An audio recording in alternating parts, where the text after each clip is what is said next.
இந்த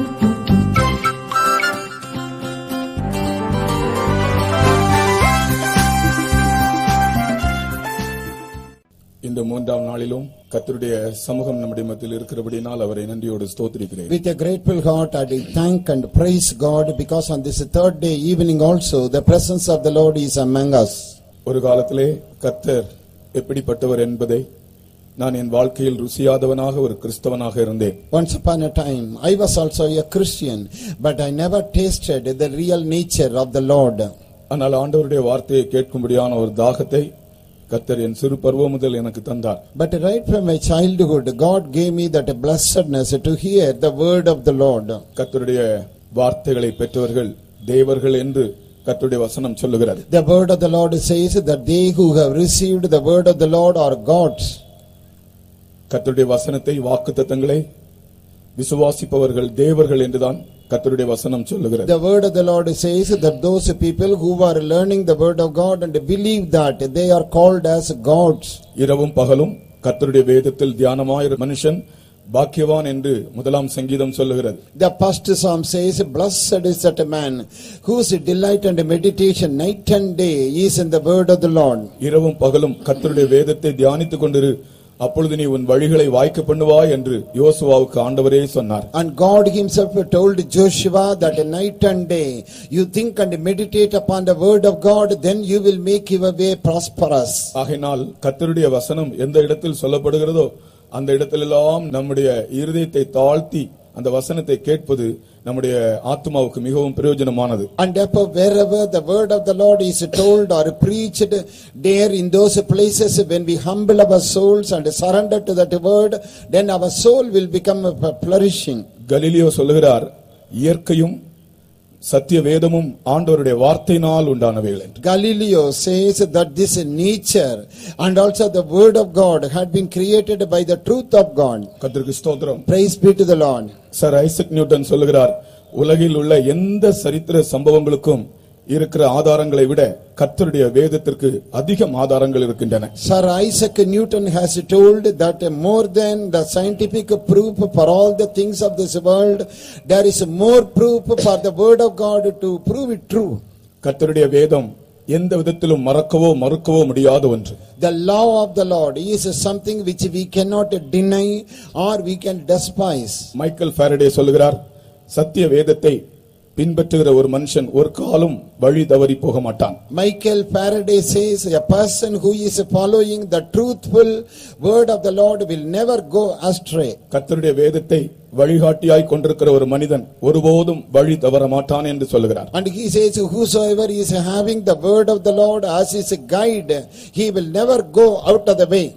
இன்றைக்கு உலகத்தில் இந்த சத்திய வேதத்தையும் வசனத்தையும் அறியாதவர்களாய்த்தான் அநேகர் மரிக்கிறார்கள். But in this world many people die not knowing the truth nor the word of God. ஒரு புள்ளி விவரத்திலே நான் படித்தேன், 1,20,000 பேர் ஒரு நாள் முழு உலகத்திலும் ஒரு தோராயமான கணக்கெடுப்பு இயேசு இல்லாமல் மரிக்கிறார்களாம். Approximately there is a statistical calculation that in one day 1,20,000 people perish without accepting Jesus Christ in this world. நாம் இருக்கிற இடத்தில் இருந்து அவர்களுக்காக ஜெபிக்க வேண்டும், அதுதான் நாம் செய்ய வேண்டிய முக்கியமான ஒரு உதவி. And the most important help that we can do to those people is that where we are we have to pray for them. Bangalore பட்டணத்திலே நான் இருந்தபோது ஒரு புள்ளி விவரம் படித்தேன், ஒரு நாள் சிட்டி லிமிட்டுக்குள்ளே 23 பேர் தற்கொலை செய்கிறார்கள் என்று. When I was serving the Lord in Bangalore city, I read a statistical detail that in the Bangalore city per day 23 people are committing suicide. எத்தனையோ பேர் இந்த சத்தியத்தை அறியாமல் வசனத்தை அறியாமல் ஜீவ வசனத்தை தெரியாமல் தற்கொலை செய்து கொள்கிறார்கள். Many people do not know this word of truth, this word of life, and they are committing suicide. நாம் ஒவ்வொருவரும் அவர்களுக்காக கடமைப்பட்டவர்களாக Yes, every one of us is indebted for them. ஒரு நாள் நான் என்னுடைய விசுவாச வீட்டிலிருந்து புறப்பட்டு வெளியே வரும்போது ஒரு பையன் ஓடி வந்தான். One day as I was coming out of our faith home, one young boy came running to me. நான் எங்கேயோ போவதற்காக புறப்பட்டு வெளியே வருகிறேன். Somehow to some place I wanted to go and I was coming out of the faith home. அவன் சொன்னான், நான் உங்களோடு பேச வேண்டும் என்று சொன்னான். And then that young man said, I want to talk to you. தம்பி நான் அவசரமாக வெளியே போகிறேன், நீ நாளைக்கு வா என்று சொன்னேன். Then I said, brother, urgently I am going out. Why don't you come tomorrow? அவன் போய்விட்டான். And he left. நானும் என்னுடைய வேலைக்கு போய்விட்டேன். And I also was on my way. பிரியமானவர்களே, அடுத்த நாள் காலையிலே என் ஃபெய்த்தோம் பக்கத்துல ஒரு ரயில்வே ட்ராக் இருக்கிறது, அதுல ஒரு பாடி கிடக்கிறது என்று கேள்விப்பட்டோம். பக்கத்துல போய் பார்த்தால் நேற்றைக்கு வந்த அந்த பையன். And beloved people of God, the next day morning we had a news that there is a dead body near the railway track lying down near our faith home. We went and saw that is the body of this young boy. நான் மிகவும் தேவ சமூகத்திலே குற்றவாளியாய் உணர்ந்தேன். Yes, I felt very guilty in the presence of the Lord. அவன் வந்ததான சமயத்திலே என்னுடைய வேலையை கொஞ்சம் தள்ளி வைத்துவிட்டு அவனோடு நான் கொஞ்ச நேரம் பேசி இருந்தால் அவன் மரித்திருக்க மாட்டானே. If only I had postponed my work a little and I had spoken to that boy a little, then he would not have died. அந்த குற்ற மனசாட்சி எனக்கு இப்பொழுது கூட என்னை உறுத்தி கொண்டே தான் இருக்கிறது. That guilty conscience even now is pricking me. அழிந்து போகிற ஆத்மாக்களை குறித்து நாம் நமக்கு ஒவ்வொருவருக்கும் கடமை உண்டு அவர்கள் மேல். Every one of us are indebted about that perishing souls. நாம் தேவ சமூகத்தில் அவர்களுக்காக அழிந்து போகிற ஆத்மாக்களுக்காக முழங்காலில் நின்று கரங்களை உயர்த்தி ஜெபித்தால் அவர்களை கர்த்தர் ரட்சிப்பார். If only in the presence of the Lord we be on our knees and put up our hands and pray for the perishing souls, then the Lord will save them. தற்கொலை செய்கிறார்கள், அதற்கு ஆங்கிலத்திலே சூசைட் என்று சொல்கிறார்கள். And they commit suicide, they end up their life. ஒருவன் மற்றவனை கொலை செய்கிறான், இதற்கு ஆங்கிலத்திலே ஹோமிசைட் என்று சொல்கிறார்கள். And the person is killing the other person, he is calling it as a homicide. ஒரு சகோதரன் தன்னுடைய சொந்த சகோதரனை கொலை செய்கிறான், இதற்கு ஆங்கிலத்திலே fratricide என்று சொல்கிறார்கள். A brother is killing his own kith and kin, that is called as a patricide. ஒரு புருஷன் மனைவியையோ மனைவி புருஷனையோ கொலை செய்கிறார்கள், இதற்கு அக்சாரிசைட் என்ற வார்த்தையை உபயோகித்திருக்கிறார்கள். And the husband is killing the wife is killing that husband, for that the word is absuricide. ஒரு இனம் மற்றொரு இனத்தை கொலை செய்கிறது. One tribe, one race is killing the other tribe or race. Genocide என்று சொல்கிறார்கள். And they call it as a genocide. இதெல்லாம் நாம் இருக்கிற இடங்களிலே நாம் கேள்விப்படுகிற காண்கிற காரியங்கள். Yes, these are some things which we commonly hear and which we see with our eyes. இவை எல்லாவற்றையும் சுவிசேஷம் மிஞ்சியும் விஞ்சியும் நிற்கிறது. And the gospel is far beyond all these things. கர்த்தருக்கு ஸ்தோத்திரம். Praise the Lord. நாம் சூரியனை பார்க்கும்போது நம்முடைய நிழல் நமக்கு பின்னாலே தெரிகிறது. When we look at that sun, then we can see our shadow behind us. அந்த நீதியின் சூரியனாகிய இயேசு கிறிஸ்துவை நாம் நோக்கி பார்ப்போம் என்றால் நம்முடைய வாழ்க்கையில் உள்ள அனைத்து இருள்களும் பின்னாலே போய்விடும். If only we will behold that the son of righteousness is Jesus Christ, then all our past life will be like a shadow behind us. கர்த்தருக்கு ஸ்தோத்திரம். Praise be to the Lord. ஆண்ட்ரி பைட்டன் என்று ஒருவன் இருந்தார். There was a man called Andrew Payton. அவர் ஒரு நாஸ்திகர். And he was an agnostic. ஒரு புகழ்பெற்ற நாவலாசிரியர். But he was a novelist of a great fame. ஆனால் திடீரென்று அவருடைய வாழ்க்கையில் எல்லாமே நஷ்டமாய் போய் கொண்டிருந்தது. But suddenly everything was on a downhill. He was losing. பல கோடி நஷ்டமடைந்த அவர். And he lost his crores and crores of money. வெறுமையோடும் வெட்கத்தோடும் காணப்பட்டார். But he was having that shame, at the same time proud about himself. ஜீவியத்தில் வெறுப்பாகி தற்கொலை செய்யலாம் என்று நினைத்தார். And one side he had that intention of committing suicide. தன்னுடைய 27வது வயதிலே metro ட்ரெயினில் பிரயாணம் பண்ணி கொண்டிருந்தார். And at that time when he was 27 years old, he was traveling by that metro train. திடீரென்று அவருக்கு முன்னே ஒரு வார்த்தை எழுதப்பட்டிருந்தது. And suddenly he saw one word written before him. அந்த வார்த்தைகள் வெளிச்சத்தினால் எழுதப்பட்டிருந்தது. And that word was written with a dazzling light. அது தேவன் இல்லாமல் வாழ்க்கை அர்த்தமற்றது என்ற வார்த்தை. And that word is that life has no meaning if it is without God. Without God life makes no sense. Without God life makes no sense. தேவன் இல்லாமல் வாழ்க்கை அர்த்தமற்றது என்ற வார்த்தை அவருக்கு முன்னாலே எழுதப்பட்டிருந்தது. So before him that sentence written was that without God life makes no sense. இதுவரைக்கும் அவருடைய வாயில் இயேசு என்று வந்ததே இல்லை. Until this day that word Jesus never came out of his mouth. இயேசுவே என்று And now he began to shout, oh Jesus. அவரை அறியாமலே இயேசுவே என் தேவனே என்று கூப்பிட்டார். And without ever perceiving he said, oh Jesus my Lord. Our ரட்சிக்கப்பட்டார். He is not saved. இழந்து போன அனைத்தும் அவர் பெற்றுக்கொண்டார். Whatever he lost he gained it back. கர்த்தருடைய ஒரு சாட்சியாய் மாறினார். And he became a testimony of the Lord. ரட்சிப்பு என்பது கர்த்தராகிய இயேசு கிறிஸ்துவின் மூலமாய் மட்டுமே மனிதன் பெற்றுக்கொள்கிறார். Yes, salvation is something which a man can receive only through Jesus Christ. இயேசு ஒரு மனிதனை சந்திக்கும்போது அவனுடைய வாழ்க்கை முற்றிலும் மாறுகிறது. When Jesus is meeting a person, then that man's life is completely changed. இப்பொழுது நாம் கேட்ட சாட்சியை நாம் மௌனமாய் மிக மௌனமாய் கேட்டுக்கொண்டிருந்தீர்களே. And very silently you were hearing that testimony of that dear brother. நான் முதன்முறை இந்த சாட்சியை கேட்கும்போது இது உண்மைதானா என்று நினைத்தேன். And the first time when I heard that testimony, I was wondering whether it is true. இது ஏதாவது அவர் எக்ஸாஜரேட் பண்ணி சொல்லுகிறாரா, மிகைப்படுத்தி சொல்லுகிறாரா என்று நான் முதல் தடவை இவருடைய சாட்சி கேட்டபோது நான் நினைத்தேன். And the first time when I heard the testimony of this brother, I was wondering, is it real or exaggeration? இது மிகைப்படுத்தலும் அல்ல, இது சத்திய சாட்சி.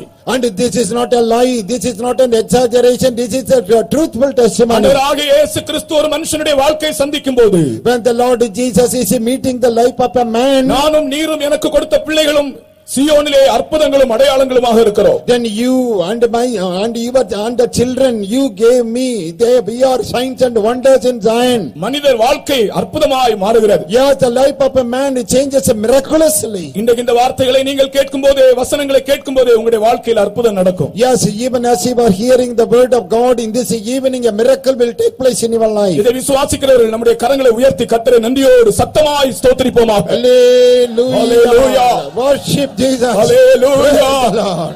We praise you. Hallelujah. We worship you, Jesus. We worship you. Hallelujah.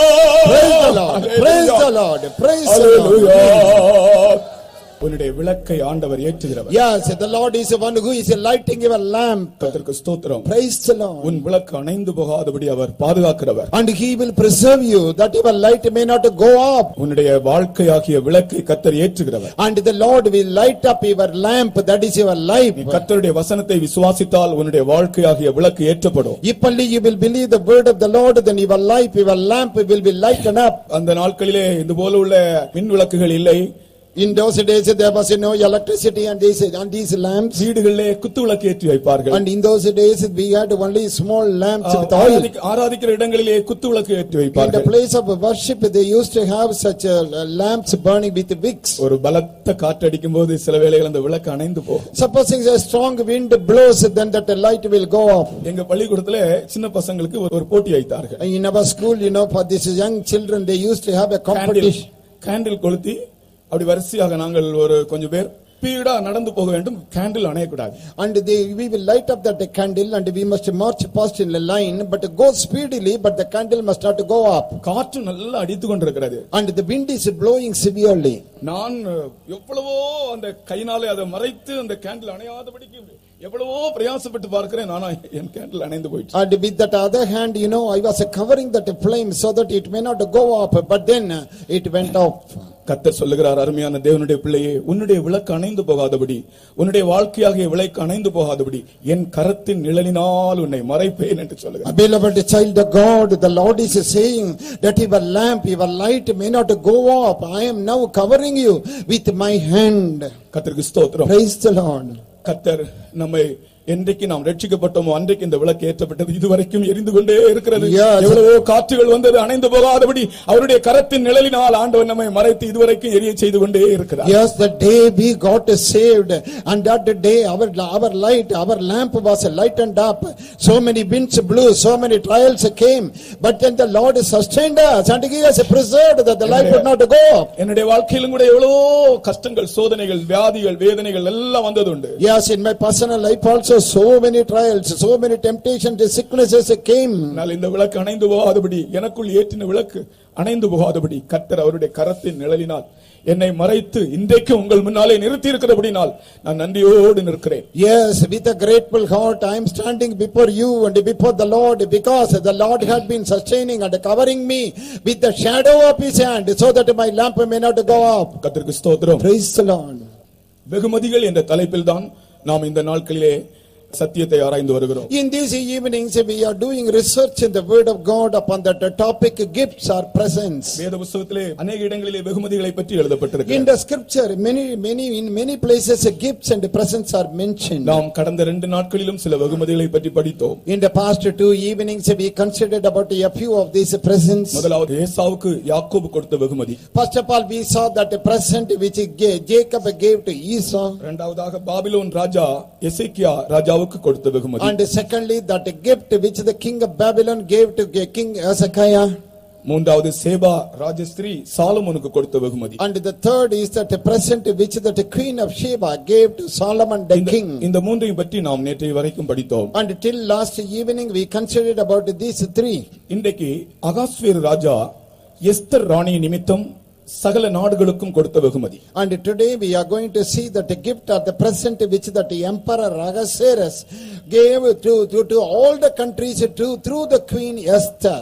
எஸ்தரின் புத்தகம் 2ஆம் அதிகாரம் 17-18 வசனங்களை வாசிப்போம். Book of Esther 2nd chapter 17 and 18th verses. ராஜா சகல ஸ்திரீகளை பார்க்கிலும் எஸ்தர் மேல் அன்பு வைத்தான். சகல கன்னிகைகளை பார்க்கிலும் அவளுக்கு அவன் சமூகத்தில் அதிக தயையும் பட்சமும் கிடைத்தது. ஆகையால் அவன் ராஜகிரீடத்தை அவள் சிரசின் மேல் வைத்து அவளை வஸ்தியின் ஸ்தானத்திலே பட்டத்து ஸ்திரீயாக்கினான்.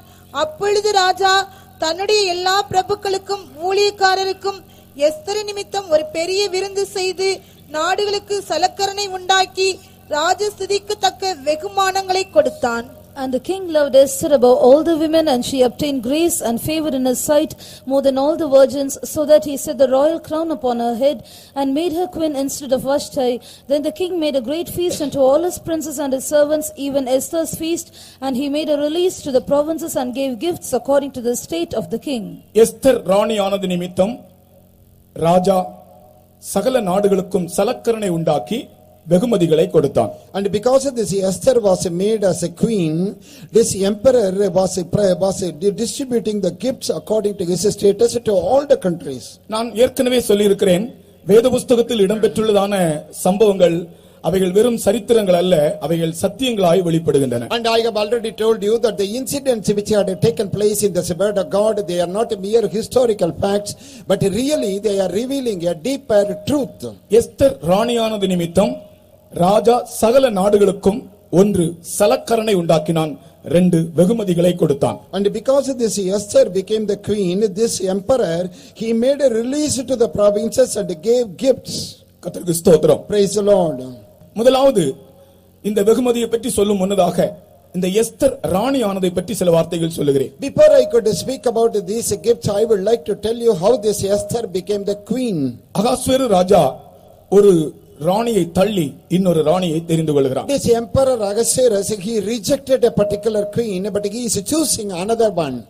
முதலாவது அவனுக்கு ராணியா இருந்தவள் வஸ்தி. And first of all, that queen of that king was Vashti. கீழ்ப்படியாமை நிமித்தம் அவள் ராஜஸ்தானத்தை இழந்து போனாள். Because of her disobedience, she lost her queenship.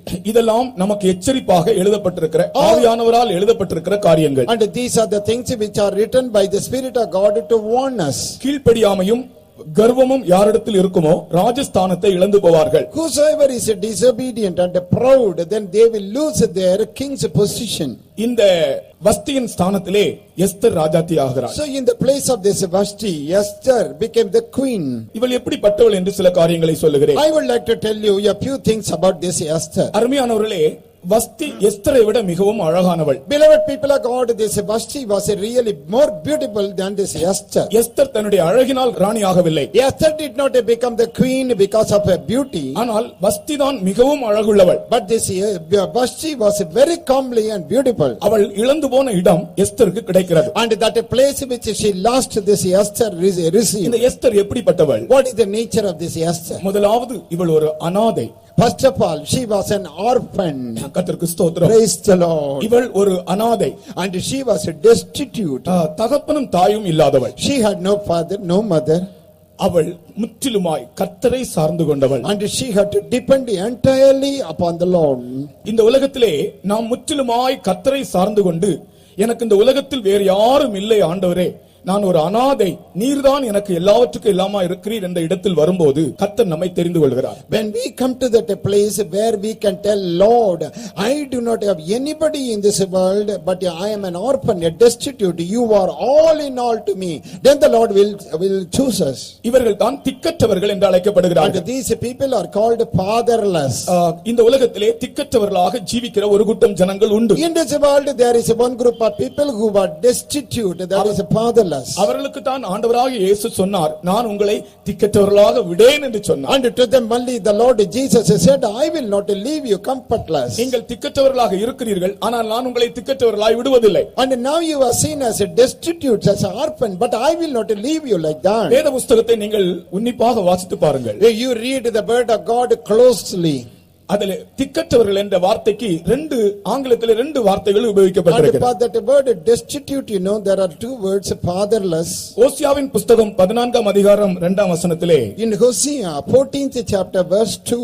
திக்கற்றவர்கள் ஆர்ஃபன்ஸ்க்கு அந்த இடத்திலே fatherless என்று And சொல்லப்பட்டிருக்கிறது. these the destitute are called fatherless. அனாதைகள். They are orphans. யோவான் 14ஆம் அதிகாரம் 18ஆம் வசனத்திலே John 14:18. நான் உங்களை திக்கற்றவர்களாய் விடேன். அந்த இடத்திலே திக்கற்றவர்களுக்கு ஆங்கிலத்திலே comfortless என்று And சொல்லப்பட்டிருக்கிறது. there Jesus says, I will not leave you comfortless. இந்த உலகத்தில் நாம் நம்மை திக்கற்றவர்களாய் மாற்றிக்கொண்டு ஆண்டவரே நீரே என் அடைக்கலம் என்று நாம் விசுவாசிக்க வேண்டும். And in this world we must make ourselves orphans and destitute and come and say, Lord, you are my refuge. உம்மை உறுதியாய் பற்றிக்கொண்ட மனதை உடையவன் உம்மையே நம்பி இருக்கிறபடினால் அதுதான் அந்த திக்கற்றவர்களுடைய அனுபவம் அதுதான். உம்மையே நம்பி இருப்பது, And this is- அவரையே நம்பி இருப்பது. This is the experience of these fatherless because they have put the trust only upon you. நம்முடைய வாழ்க்கை விசுவாச வாழ்க்கை தொடங்கும் போது நாம் செய்ய வேண்டிய அறிக்கை, எனக்கு இந்த உலகத்தில் ஆண்டவர் அல்லாமல் வேறு யாரும் இல்லை. When we are beginning our faith life, this is the confession that we make. Apart from the Lord, we do not have anybody in this world. தகப்பனும் தாயும் இருந்தாலும் எல்லா சொந்தக்காரர்களும் இருந்தாலும் நாம் கர்த்தரை மட்டும் சார்ந்து நம்பி ஜீவிக்கிற ஜனமா இருக்கும்போது நாம் திக்கற்றவர்களா இந்த உலகத்தில் ஜீவிக்கிறோம். இயேசு மட்டும்தான் நமக்கு அடைக்கலம் என்று நம் ஜீவியத்தில் வெளிப்படுத்துகிறோம். We may have father, mother, we may have relatives, but yet when we put our entire trust and confidence upon the Lord, then we confess that we are fatherless and destitute. Esther தெரிந்து கொள்ளப்பட்டதன் நோக்கம், அவள் ஒரு அனாதை, அவள் கர்த்தரை மட்டும் சார்ந்து கொண்டாள். ஆனபடியால் தான் அவள் தெரிந்து கொள்ளப்பட்டாள். Why this Esther was chosen? Because she was an orphan, fatherless, destitute. திக்கற்றவர்களுக்கு மூன்று காரியம் திக்கற்றவர்களை பற்றி எழுதப்பட்டிருக்கிறது. And there are three things which go along with these destitute people. முதலாவது, திக்கற்றவர்களுக்கு நியாயம் கிடைக்குமா? First of all, the fatherless will have the judgment. இந்த உலகத்தில் எனக்கு கர்த்தர் அல்லாமல் வேறு யாரும் இல்லை என்று முழு மனதோடு அவரையே நம்பி இருக்கிறவர்களுக்கு வேத புஸ்தகம் சொல்லுகிறது, அவர்களுக்கு நியாயம் கிடைக்கும். And to the people who say, other than the Lord, I do not have anybody in this world, to them the Bible says, they will have that judgment. உனக்கு உலகத்தில் நியாயம் கிடைக்காவிட்டாலும், Even though in this world you may not be judged at all, மனிதர்கள் உன்னுடைய நியாயத்தை புரட்டி போட்டாலும், and man may be abusing your right, கர்த்தாவே நீர் அல்லாமல் எனக்கு இந்த உலகத்தில் வேறு யாரும் இல்லை என்று நீ அறிக்கையிட்டு அப்படி ஜீவித்தால் உனக்கு கர்த்தர் நியாயம் செய்வார். if only you will say, Lord, other than you, I do not have anybody in this world, then the Lord will pass that judgment to you. உலகத்திலே உனக்கு கர்த்தர் நியாயம் செய்கிறவராக இருக்கிறார். And in this world the Lord will take up your cause. எனக்கு எப்போதும் ஒரு சம்பவம் ஞாபகம் வருகிறது. Always I remember one incident. எனக்கு இப்படிப்பட்டதான காரியங்கள், இந்த சாட்சிகள், இப்படிப்பட்ட அனுபவங்கள் எல்லாம் நான் மறக்கவே மாட்டேன். And this type of testimonies and these incidents I will never forget. 1965ஆம் ஆண்டு விருதுநகர் பக்கத்திலே ரெட்டியாப்பட்டி என்ற இடத்திலே ஒரு பெரிய அரசியல் கூட்டம் நடந்தது. In the year 1965 near Virudhunagar in Reddyarpatti there was a huge political meeting. அந்த கூட்டத்துக்கு தலைவராக காமராஜர் வந்திருந்தார்கள். And as a leader for that meeting, Kamaraj had come. அவர்கள் அந்த கூட்டத்திலே வந்து மேடையிலே உட்கார்ந்தபோது, And when he came and was seated on the dais, அந்த கூட்டத்தில் முன் வரிசையிலே வயதான சிலர் உட்கார்ந்திருந்தார்கள். in that front row there were aged people sitting. அதுல பக்கத்தில் நின்ற அந்த இன்ஸ்பெக்டரை பார்த்து சொன்னார், அந்த ஐயாவை கொஞ்சம் வர சொல்லுங்கள் என்று சொன்னார். And then that leader Kamaraj said to that inspector standing nearby, why don't you please call that elderly man here? அந்த இன்ஸ்பெக்டர் நம்முடைய விசுவாசி தான். And that inspector is a believer. அவர்தான் இந்த காரியத்தை எனக்கு சொன்னார். And he only told me this. அந்த ஐயாவை இங்கே கூப்பிடுங்கள் என்று சொன்னார். And please call that gentleman here. அவர் போய் அவரை அழைத்து வந்தார். And the inspector came and brought him. அவர் வந்த உடனே இவர் அவரிடத்திலே கேட்டார், நீங்கள் சுப்பையா தானே என்று கேட்டார். And then as he came, then this gentleman asked him, are you not a Subbaya? ஆமையா. Yes sir. 1942ஆம் வருஷம் திருச்சி ஜெயில்ல என்னோட இருந்தது நீங்கள் தானே என்று கேட்டார். In the year 1942 in that Trichy jail, were you not my mate in that prison cell? ஆமையா, நான் தான் இருந்தேன். Yes sir, it was I. அவர் கேட்டார், ஃப்ரீடம் ஃபைட்டர்ஸ், அதாவது சுதந்திர போராட்ட வீரர்களுக்குரிய பென்ஷன் உங்களுக்கு கிடைக்கிறதா என்று கேட்டார். And then Kamaraj asked him, are you receiving that freedom fighters pension?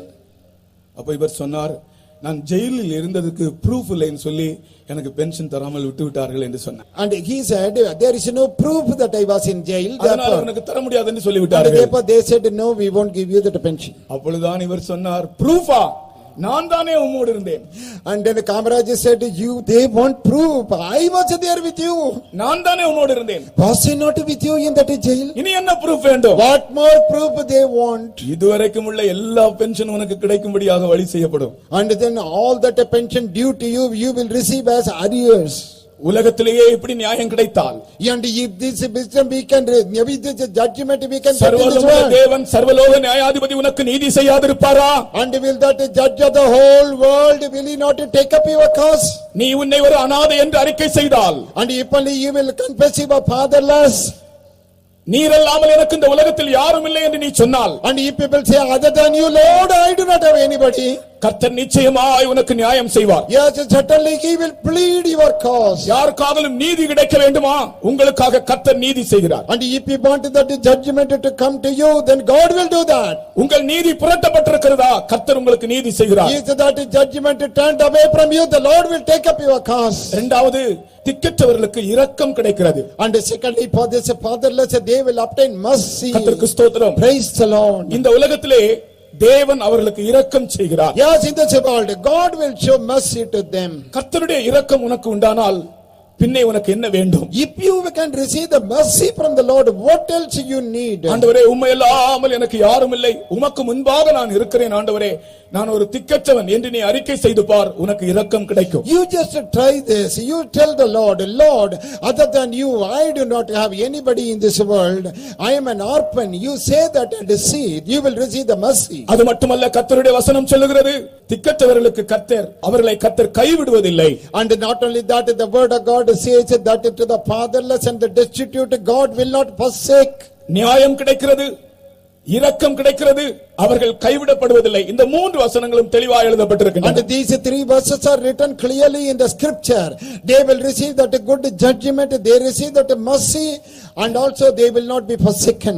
ஏதாவது காரியங்களில் உங்களுக்கு கர்த்தருடைய உதவி தேவையா இருக்கிறதா? In a particular matter in your personal life, do you need the help of the Lord? மனுஷன் மேலுள்ள நம்பிக்கையை விட்டு விடுங்க. Yeah, forsake that trust and confidence upon man. கர்த்தர் உங்களுக்கு உதவி செய்யும்படி எழும்புகிறார். And the Lord is rising up to help you. இரக்கம் செய்யும்படி எழும்புகிறார். He is rising up to show mercy.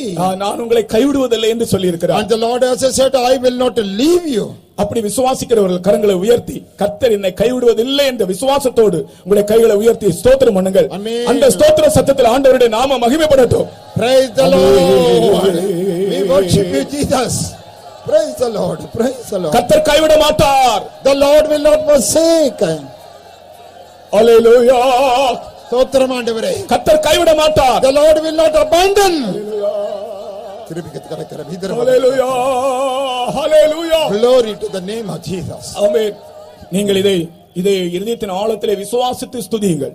And believe it in the depth of your heart and praise the Lord. Esther ராணியானதனுடைய முகாந்தரமே அவளுக்கு யாரும் இல்லை, ஆண்டவரே எனக்கு யாரும் இல்லை, நீர்தான் என்ற விசுவாசம் அவளுக்கு இருந்தபடியினால் தான் அவள் தெரிந்து கொள்ளப்பட்டாள். The very reason why this Esther was ordained as a queen was she would say, Lord, I do not have anybody in this world, you are all in all. இவள் ராணியானது நிமித்தம் தான் சகல நாடுகளுக்கும் சலக்கரணை உண்டானது. And because she became the queen, all the people had that release. சகோதரியே, இன்றைக்கு கர்த்தர் உன்னோடு பேசுகிறார். நீ கர்த்தரை நம்புவதன் மூலமாக, சார்ந்திருப்பதன் மூலமாக இந்த உலகம் முழுவதற்கும் சலக்கரணை உண்டாகிறது. And brother, the Lord is speaking to you. Sister, the Lord is telling, because you depend upon the Lord, all the people will obtain the goodness. கர்த்தர் என்னை கைவிடுகிறதில்லை என்ற விசுவாசமுடையவர்கள் கரங்களை உயர்த்தி திரும்பவும் அவரை ஸ்தோத்திரிப்போமாக. Hallelujah. Thank and praise you, God. Thank and praise you. ஸ்தோத்திரம் ஆண்டவரே. Hallelujah. கவலைகள் தீர்ப்பார், கண்ணீர் துடைப்பார், கடைசி மட்டும் கைவிடாதிருப்பார், பாவமன்னிப்பளிப்பார், பாக்கியம் கொடுப்பார், பரம பதவியினுள் சொந்தனை எடுப்பார், என் மீட்பர் உயிரோ இருக்கையிலே எனக்கு என்ன குறை உண்டு நீ சொல் மனமே. என் மீட்பருயிரோ இருக்கையிலே எனக்கு என்ன குறை உண்டு நீ சொல் மனமே. நான் சிறு வயதுல இருக்கும்போது இந்த பாடலை எனக்கு நான் பாராமல் படிக்கும்படி எங்க அப்பா சொன்னாங்க. When I was very young, my father told me that without looking into that song, you have to sing out of memory. நாங்கள் எங்கள் வீடு முழுவதும் அம்மை வியாதியினால் படுத்திருந்தோம். The whole of our house, we were laid up with chicken pox. யாருமே வரவில்லை, யாருமே எங்களுக்கு உதவிக்கு வரவில்லை. Nobody came to help us. ஏனால் எங்களை பார்க்க மிகவும் பயங்கரமாக இருந்தது. Because it was terrible to look at us in that under that infection. அம்மாவும் படுக்கை, அப்பாவும் படுக்கை, நானும் என் சகோதரியும் படுக்கை. Father was in the sick bed like mother, then our sister, my sister, யாருமே உதவிக்கு இல்லை, தண்ணீர் கொடுக்க கூட யாரும் இல்லை. There was nobody nearby to help, not even to give a cup of water. அப்பொழுதுதான் எங்க அப்பா அந்த பாட்டை படிக்கும்படி சொன்னார்கள். At that time only my father asked me to sing this song. நமக்கு நியாயம் கிடைக்கும். Yeah, we will receive that judgment. நமக்கு இரக்கம் கிடைக்கும். We will obtain that mercy. நம்மை கைவிட மாட்டார். He will not forsake us. ஒரு தடவை கூட இந்த பாடலை தெரிந்தவர்கள் எல்லாரும் என்னோடு சேர்ந்து பாடுங்கள். கவலைகள் தீர்ப்பார், கண்ணீர் துடைப்பார், கடைசி மட்டும் கைவிடாதிருப்பார், கடைசி மட்டும் கைவிடாதிருப்பார், பாவம் மன்னிப்பளிப்பார், பாக்கியம் கொடுப்பார், பரம பதவியினுள்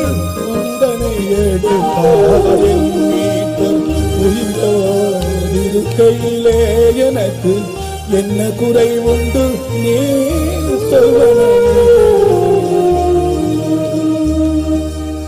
அவள் அனாதை. And she was a destitute. அவள் அழகினால் தெரிந்து கொள்ளப்பட்டவள் அல்ல. She was not chosen because of her comeliness. அவள் அனாதையாய் தன்னை எண்ணிக்கொண்டபடியால் அவள் தெரிந்து கொள்ளப்பட்டாள். And because she considered she was a destitute, fatherless, God chose her. இந்த கடைசி நாட்களிலே ஒரு கூட்டம் ஜனங்கள் இந்த உலகத்திலே அந்நியராய் அனாதைகளாய் ஜீவிக்கிறார்கள். In these last days, one group of people are living in this world as a fatherless and a destitute. கர்த்தருக்கு ஸ்தோத்திரம். Praise be to the Lord. அவர்களுக்கு கர்த்தர் இரக்கம் செய்கிறார். Yeah, to them the Lord shows mercy. கடைசியிலே அவர்களை ராணியாய் அவருக்கு மணவாட்டியாய் தெரிந்து கொள்கிறார். And finally the Lord will choose them as his own bride. கர்த்தருக்கு ஸ்தோத்திரம். Praise the Lord. அது மட்டுமல்ல, Not only that, இந்த எஸ்தர் என்பவள் தத்து எடுக்கப்பட்டவள். and this Esther was an adopted girl. இவளுடைய வாழ்க்கையிலே இவளுடைய சிறிய தகப்பன் இவளை தத்து எடுத்து வளர்த்தான். And her uncle had adopted her when she was a very young girl.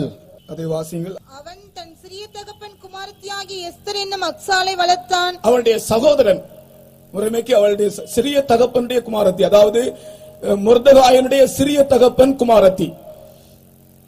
She is a daughter of அப்படி என்றால் அவனுக்கு ஒரு சகோதரன் தான்.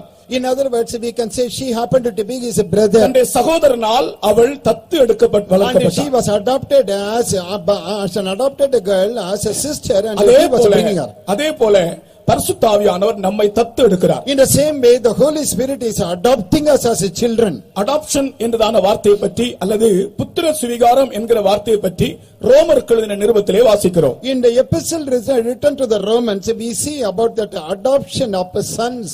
அந்த புத்திர சுவிகாரம் என்பது சட்டபூர்வமாக முதலாக உலகத்திலே சட்டபூர்வமாக்கப்பட்டது ரோம அரசாங்கத்தில் தான். And the Roman empire only brought it by decree regarding this adoption of children.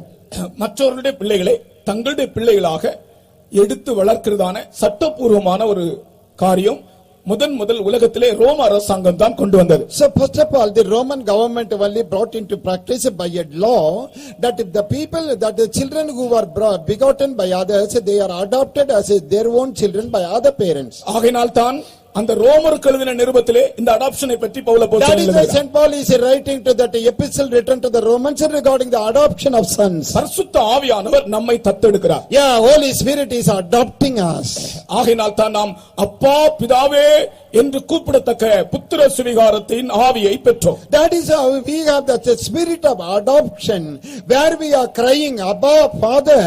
அப்பா பிதாவே என்று கூப்பிடுகிற புத்திர சுவிகாரம். And that is that adoption where we are calling God as Abba Father. அப்பா பிதாவே என்று கூப்பிடுவது நாம் அவரிடத்தில் ஜெபிப்பதன் அனுபவம். And when we say Abba Father, that means that is the practice of praying to God.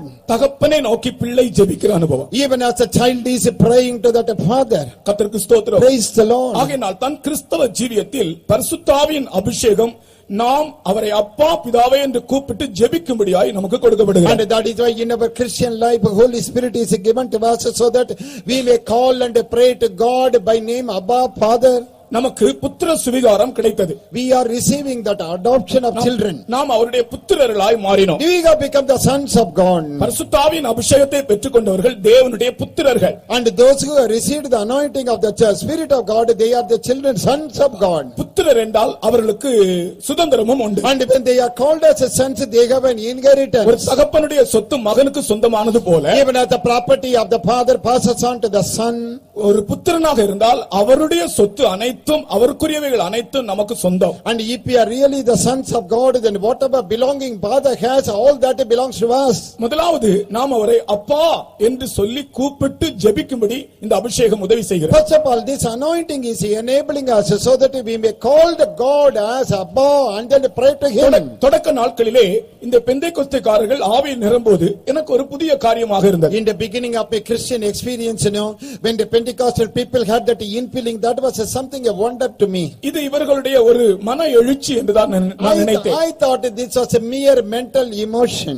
ஆனால் இது ஒரு அனுபவம் என்பதை நான் இதை பெற்றுக்கொண்ட போது உணர்ந்தேன். But when I received that anointing, I came to know this is really a personal experience. நான் அன்றைக்கு சொன்னேனே இதுபோ சனிக்கிழமை தான் இதுபோல ஒரு சனிக்கிழமை தான் ராத்திரி நான் பரிசுத்த ஆவியை பெற்றேன். I told you already, a similar day, a similar Saturday, only night time, I received that Holy Spirit. 8:20 வரைக்கும் எனக்கு ஞாபகம் இருக்கிறது. I remember very well till 8:20 in the night. அதன் பிறகு என்ன நடந்தது என்று எனக்கு தெரியவில்லை. I didn't know what happened after that.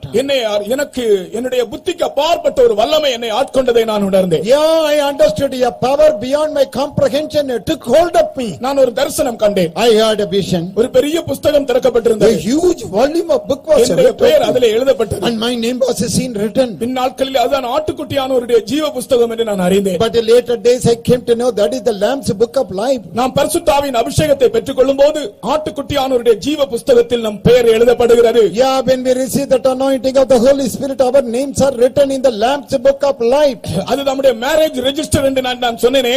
I have already told you that is our marriage register. கர்த்தராகிய இயேசு கிறிஸ்து மத்திய ஆகாயத்திலே தன்னுடைய மணவாட்டியை சேர்க்கும்படி வரப்போகிறார். And the Lord Jesus will appear in the mid heaven to gather to himself his bride. அபிஷேகம் பெற்ற நாளிலே நம்முடைய பெயர் அதில் எழுதப்படுகிறது. On the day of receiving that anointing, our name is written in that book. இந்த பரிசுத்த ஆவியானவர் நமக்குள்ள இருந்து வாக்கு கடங்காத பெருமூச்சுகளோடு வேண்டுதல் செய்கிறார். And this Spirit of God, the Bible says, he dwells in us and he is praying with groanings which cannot be uttered. இந்த பரிசுத்த ஆவி நமக்குள் வரும்போது When that Holy Spirit comes into us, நாம் ஜெபிக்க ஆரம்பிக்கிறோம். then we begin to pray. அதுவரைக்கும் ஜெப அனுபவம் இல்லாத ஒரு மனிதன், And till that time a person doesn't have the spirit of prayer, பரிசுத்த ஆவியினால் ஜெபிக்க ஆரம்பிக்கிறார். and then he begin to pray in the Spirit. கர்த்தருக்கு ஸ்தோத்திரம். Praise the Lord. பரிசுத்த ஆவியானவர் நமக்குள் இருந்து வாக்கு கடங்காத பெருமூச்சுகளோடு வேண்டுதல் செய்கிறார். And the Holy Spirit dwells in us and he is praying with groanings which cannot be uttered. என்னை கேட்கிற சகோதரனே சகோதரியே,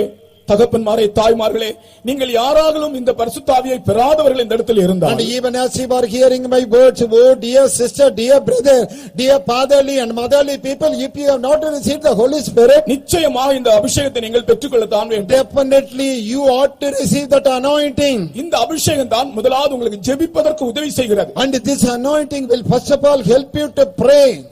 நீங்கள் வாக்கு கடங்காத பெருமூச்சுகளோடு ஜெபிக்க இது உதவி செய்கிறது. And this will enable you to pray with groanings which cannot be uttered in words.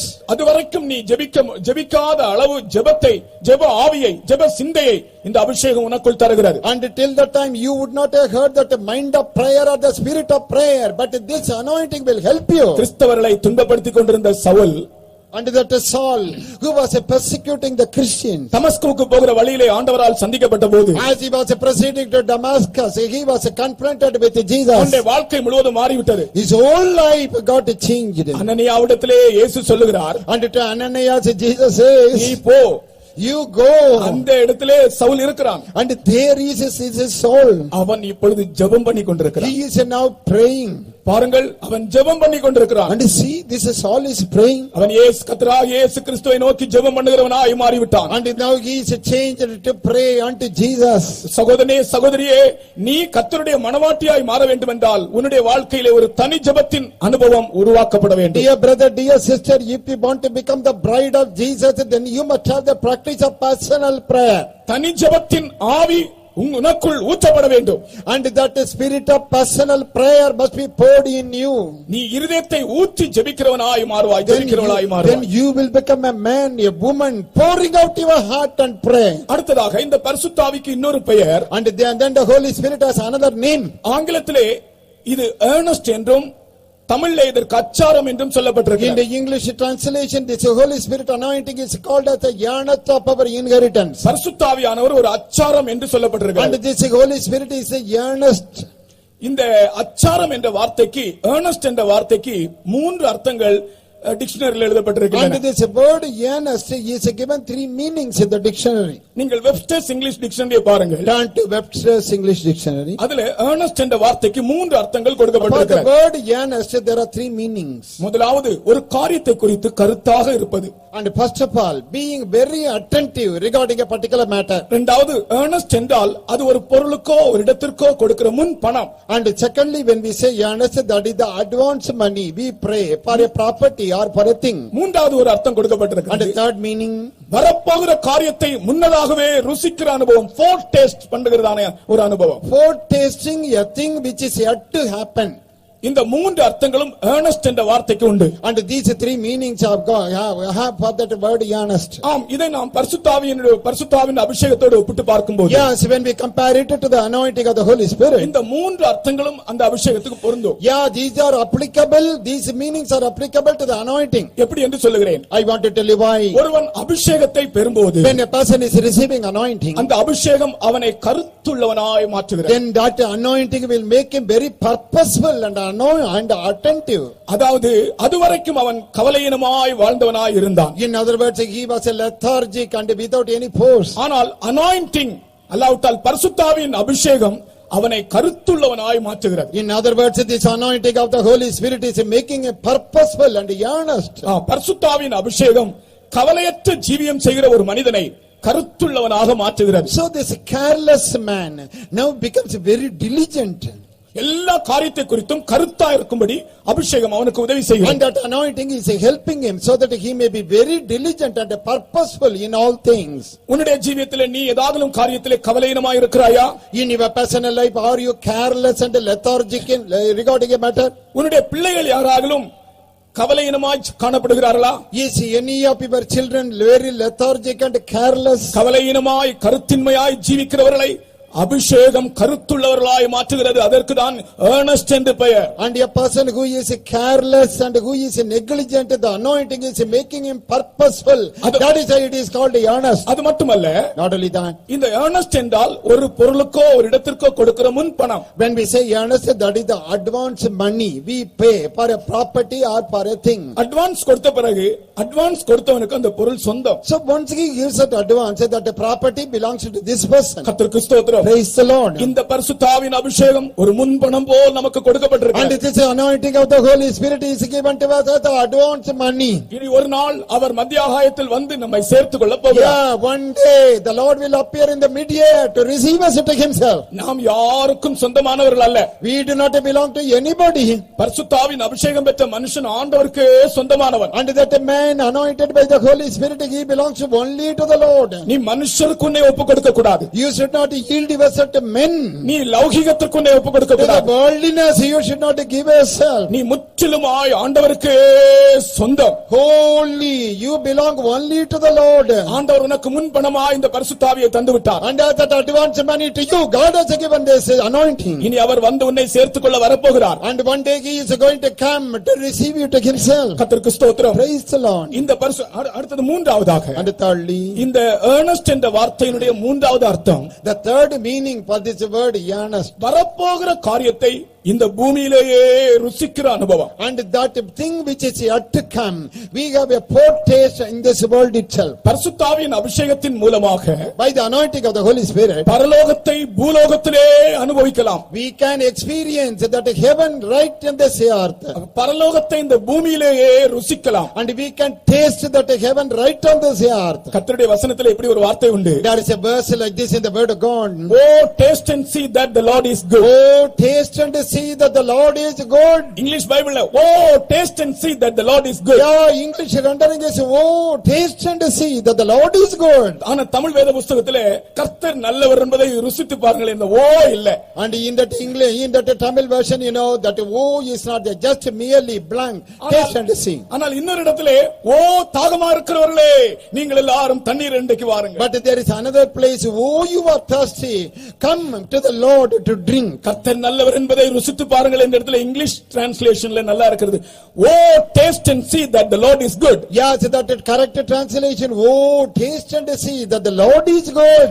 கர்த்தர் நல்லவர் என்பதை ருசித்து பாருங்கள். And taste and see that the Lord is good. பரலோகத்தை ருசித்து பாருங்கள். And taste heaven. சகோதரனே, உன்னுடைய வாழ்க்கையிலே நீ பரலோகத்தை ருசித்ததுண்டா? Oh brother, did you ever taste heaven in your personal life? நாம் இருப்பது பூமியாக இருந்தாலும், Yeah, we are staying on this earth. நீ இருப்பது உன்னுடைய வீடாக You இருந்தாலும், may be residing in your home. உன்னுடைய வீட்டிலேயே நீ பரலோகத்தை ருசித்திருக்கிறாயா? In your home, have you ever tasted that heaven?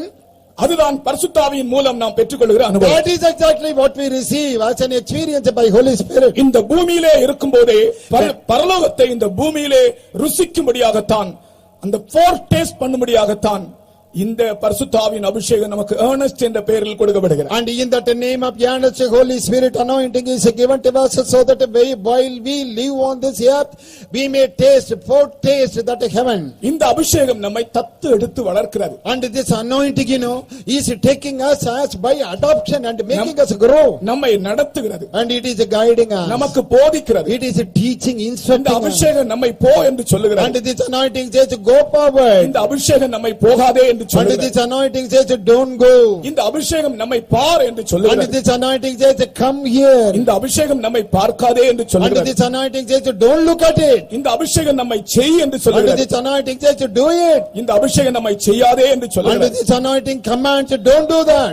ஆவியினால் நடத்தப்படுகிறவர்கள் எவர்களோ And whosoever is led by the அவர்கள் Spirit, தேவனுடைய புத்திரரா இருக்கிறார்கள். they are the sons of God. பரிசுத்தாவின் அபிஷேகத்தால் நடத்தப்படுகிற ஒரு அனுபவம் உண்டு. And that is that experience where we are led by the Spirit of இது God. ஒரு வேதபாடம் ஆனபடினால் இங்கே கூடியிருக்கிற அநேகர் கிறிஸ்தவர்களா இருக்கிறபடினால் நான் இதை சொல்லுகிறேன். Because this is the Bible study, because many of you happen to be Christians. I want to tell பரிசுத்தாவியை you that. பெறுகிற ஒரு அனுபவம், And receiving that Holy Spirit is one thing. பரிசுத்தாவினால் நடத்தப்படுகிற ஒரு அனுபவம், But being led by the Holy Spirit is another. இன்னும் ஆழமான ஒரு அனுபவம் இருக்கிறது. பரிசுத்தாவினால் கட்டப்பட்ட அனுபவம். And there is another deeper experience where we are bound by the Holy Spirit. அப்போஸ்தலனாகிய பவுல் சொல்லுகிறார், ஆவியினாலே கட்டுண்டவனாக நான் எருசலேமுக்கு போனேன். And Saint Paul says, being bound by the Spirit, in the Spirit I go to Jerusalem. ஒரு மனுஷனுடைய கண்களை கட்டி, கைகளை கட்டி, கால்களை கட்டி அவனை கொண்டு போகிறது போல, Even as a man, he is bound by on his eyes, then his limbs are bound, his legs are bound, and he is dragged along.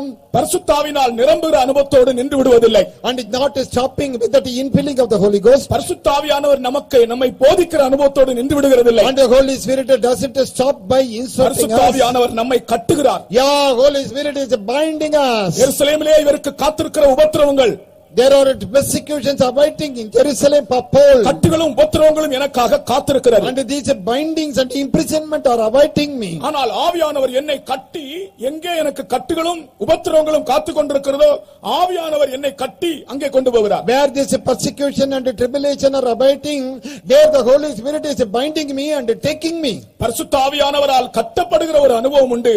அந்த அனுபவம் தான் வேறு எதுவும் நாம் செய்ய நம்மை விடாது. And there is one experience where we are bound by the Holy Spirit. That experience will not allow us to do anything else. நம்முடைய மனதையே கட்டி விடுகிறது. And it binds our mind. நம்முடைய மனதை முழுதுமாய் அது கட்டி விடுகிறது. It is binding our whole mind. அதான் தேவனுடைய சித்தத்திற்கு சம்பூர்ணமாய் நம்மை ஒப்புக் கொடுக்கிறார். In other words, perfectly yielding to the will of God. கர்த்தருக்கு ஸ்தோத்திரம். Praise be to the name of the Lord. நான் முதல் நாளிலே சொன்னேனே, I told you in that ஆபிரகாமுக்கு ஆண்டவர் சொன்ன வார்த்தை, and the word God told Abraham, நீ சமாதானத்தோடு உன் பிதாக்களிடத்தில் சேரும், சேருவாய். And with peace he will be gathered to the fathers. நல்ல முதிர் வயதிலே அடக்கம் பண்ணப்படுவாய். In the good old age you will be buried. நல்ல முதிர் வயது என்றால் என்ன? What is that good old age? 90 வயது 100 வயது என்று நினைக்காதீர்கள். Don't think that is 90 years or 100 நல்ல years. முதிர் வயது என்றால் அர்த்தம் என்ன? And what is that old age? பூரண தேவ சித்தம் செய்கிற அனுபவம். And that is the experience where we do the perfect will of God. அதை பற்றி தான் சொல்லப்பட்டிருக்கிறது. Regarding that only it is said. நீ இளவயதுள்ளவனாய் இருந்தபோது உன் விருப்பத்தின்படி நடந்தாய். When you were young you went away as you wished. நீ நினைத்தால் ஒரு காரியத்தை உடனே செய்து விடுவாய். When you wanted something you would do it immediately. ஒரு இடத்திற்கு போக வேண்டும் என்று நினைத்தால் உடனே நீ போய் விடுவாய். If you desire to go to one place then you would immediately proceed. சகோதரனே, கிறிஸ்தவ வாழ்க்கை அப்படி அல்ல. Oh brother, Christian life is not that. நீ அது இளவயது. That is a young age. நீ முதிர் வயதுள்ளவன் ஆகும்போது But when you become old உன் கைகளை நீ நீட்டுவாய். you will spread both your hands. வேறொருவன் உன் அறையை கட்டி, Another person will come and guard you. வேறொருவன் சொல்லுகிறது பரிசுத்த ஆவியானவர். And that another person is the Holy Spirit. நம்மை கட்டி He will bind us. நமக்கு விருப்பமில்லாத இடத்துக்கு கொண்டு போகிறான். And he will take us to the place where we don't like. நான் இந்த ஊழியத்துக்கு வந்தபோது When I stepped into this ministry, pastor C John என்று ஒரு பாஸ்டருக்கு நான் ஒரு பணிவிடை செய்து கொண்டிருந்தேன். I was an assistant, a helper to Pastor C. John. 1976 வருஷம். That was in 1976. அப்பொழுது அவர் அடிக்கடி ஒரு பாட்டு பாடுவார். At that time he used to sing a song often. எங்கே ஆயினும் சுவாமி, எங்கே ஆயினும் அங்கே இயேசுவே உம்மை அடியேன் பின் செல்வேன். என்னோடு சேர்ந்து பாடுறீங்களா? எங்கே ஆயினும் சுவாமி, எங்கே ஆயினும் அங்கே இயேசுவே உம்மை அடியேன் பின் செல்வேன். அதுதான் பூரண வயது. And that is that good old age. நீ இளவயதுள்ளவனா இருந்தபோது நீ விரும்பினால், நீ விரும்புறபடி நடக்காவிட்டால் உன்னுடைய முகம் எல்லாம் மாறிவிடும். And when you were young, if you do not do what you like, then your countenance will fall. ஆனால் நீ நல்ல முதிர் வயது வரும்போது, But when you are in the ripened old age, உன்னை ஆவியானவர் கட்டுகிறார். and then the Holy Spirit will bind you. எங்கே ஆகிலும் சுவாமி, எங்கே ஆகிலும் அங்கே இயேசுவே உம்மை அடியேன் பின் செல்வேன். நீங்கள் அப்படி ஒப்புக்கொடுங்கள் உங்களை. And that way you yield yourself. என்னுடைய விருப்பம் வேண்டாம். Not my desire, Lord. உம்முடைய விருப்பம் மாத்திரம் என்னிலே நிறைவேறட்டும். Let your desire be fulfilled in me. கர்த்தருக்கு ஸ்தோத்திரம். Praise the Lord. அதன் பரிசுத்த ஆவியானவர் நம்மை கட்டுகிறார். That is the Holy Spirit is binding us. ஆவியானவர் நம்மை தத்தெடுத்தது எதற்காக? Why the Spirit of the Lord has taken us by adoption? நமக்கு ஏதோ ஒரு சில நன்மைகள் மாத்திரம் செய்யும்படியாக அல்ல. Not just to do a little benefit. நம்மை கட்டி பரிபூர்ண தேவ சித்தத்திற்கு நம்மை நடத்தும்படியாகத்தான் அவர் நம்மை தத்தெடுத்தார். And he has adopted us so that he may bind us and make us do the perfect will of God. இந்த எஸ்தர் ராணி கூட அப்படி, இந்த எஸ்தர் கூட அப்படித்தான். That is the case with this Queen Esther. அவளை தத்தெடுத்த மொர்தெகாய்க்கு எல்லா வகையிலும் கீழ்ப்படிந்து கொண்டே இருந்தார். And she was showing complete obedience to this Mordecai who had adopted her. அடுத்ததாக And next, இவளுக்குள்ள இருந்த இன்னொரு அனுபவம், and another experience seen in her was, Esther ராணி ஆவதற்கு முன்பு தயை பெற்றாள். and before this Esther became the queen, she obtained favor. Esther தயையினால் ராணியானாள். And by favor Esther became the queen. Vashti அழகினால் ராணியானாள். But Vashti became the queen because of her beauty. திரும்பவும் சொல்கிறேன், I want to repeat. Esther தயையினால் ராணியானாள். Esther became the queen because of favor. வஸ்தியோ அழகினால் ராணியானாள். But Vashti became the queen because of her comeliness. கர்த்தருக்கு ஸ்தோத்திரம். Praise the Lord. எஸ்தர் தயை பெற்றாள். And Esther obtained favor. நம்முடைய ஜீவியத்திலே நாம் எப்படி தயை பெற முடியும்? In our personal life, how can we receive that favor or grace? பழைய ஏற்பாட்டிலிருந்து 3 காரியங்கள், புதிய ஏற்பாட்டிலிருந்து 3 காரியங்கள், ஒவ்வொரு வார்த்தை சொல்லுகிறேன். And only one word with reference to 3 things in the Old Testament and 3 things in the New நம்முடைய Testament. வாழ்க்கையில் எப்படி நாம் தயை பெற முடியும்? How can we receive this favor or grace? ஓசியாவின் புத்தகம் 10ஆம் அதிகாரம் 12ஆம் வசனம் சொல்லுகிறது, In Hosea 10th chapter verse 12, நீதியாக விதைத்து தயையாய் அருங்கள். and show it in righteousness and reap it in a favor. நீதியாக விதைத்து தயவாக அருங்கள். And show it in righteousness and reap it in a favor. நமக்கு எப்படி தயை கிடைக்கிறது? How do we receive that favor?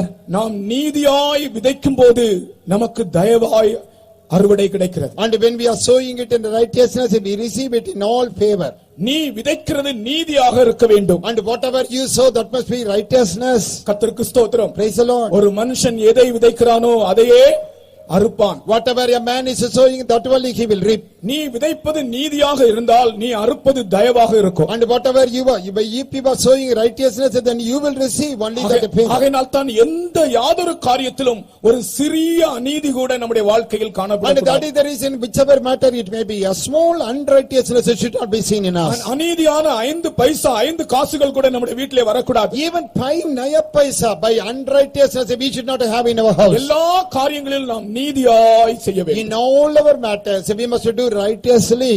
நீதியாக விதைத்து தயவாய் அருங்கள். So in kindness you receive, but you sow it in righteousness. தயை எப்படி கிடைக்கிறது? How do we receive that favor?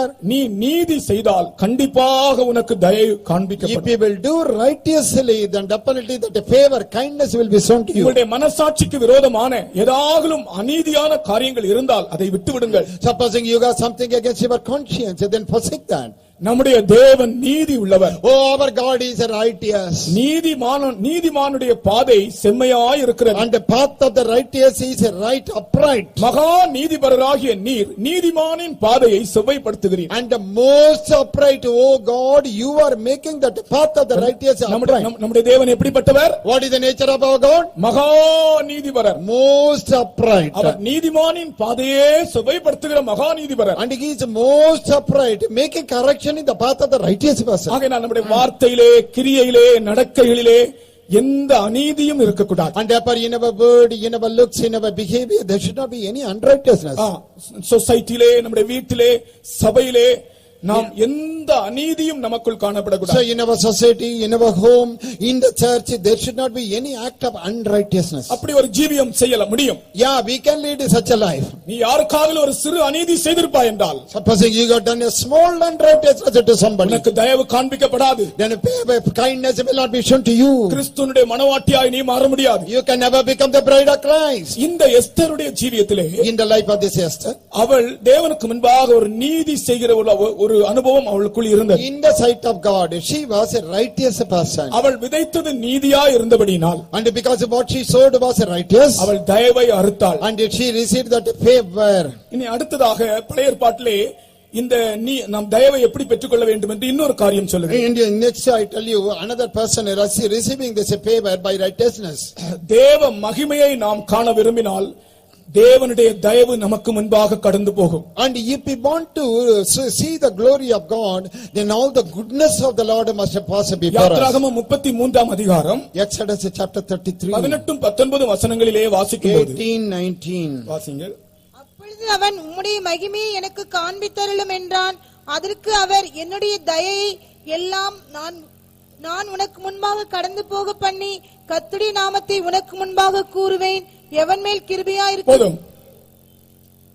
மோசே தேவனுடைய மகிமையை காண விரும்பினான். Moses desired to see the glory of God. தேவ மகிமையை காண யார் விரும்புகிறதோ, Whosoever has a desire to see the glory of God. கர்த்தர் சொல்லுகிறார், என்னுடைய தயவெல்லாம் உனக்கு முன்பாக நான் கடந்து போக பண்ணுவேன். And then the Lord says, I will pass all my goodness to pass before you. கர்த்தருக்கு ஸ்தோத்திரம். Praise the Lord. அப்படி என்றால் அந்த இடத்துல கர்த்தர் என்னோடு பேசின சத்தியத்தை உங்களுக்கு நான் பகிர்ந்து தருகிறேன். In other words, what the Lord revealed to me as the truth, I want to share it with you. நம்முடைய வாழ்க்கையிலே நமக்கு ஒரே ஒரு ஆசை. என்ன ஆசை? We have got only one desire in our life. I know what it is. நம்முடைய வாழ்க்கையில் நமக்கு ஒரே ஒரு ஆசை. We have got only one desire in our life. தேவனுடைய மகிமையை காண வேண்டும். I want to see the glory of my God. வேறு எந்த ஆசையும் நம்முடைய வாழ்க்கையில் இருக்க கூடாது. We should not have any other desire.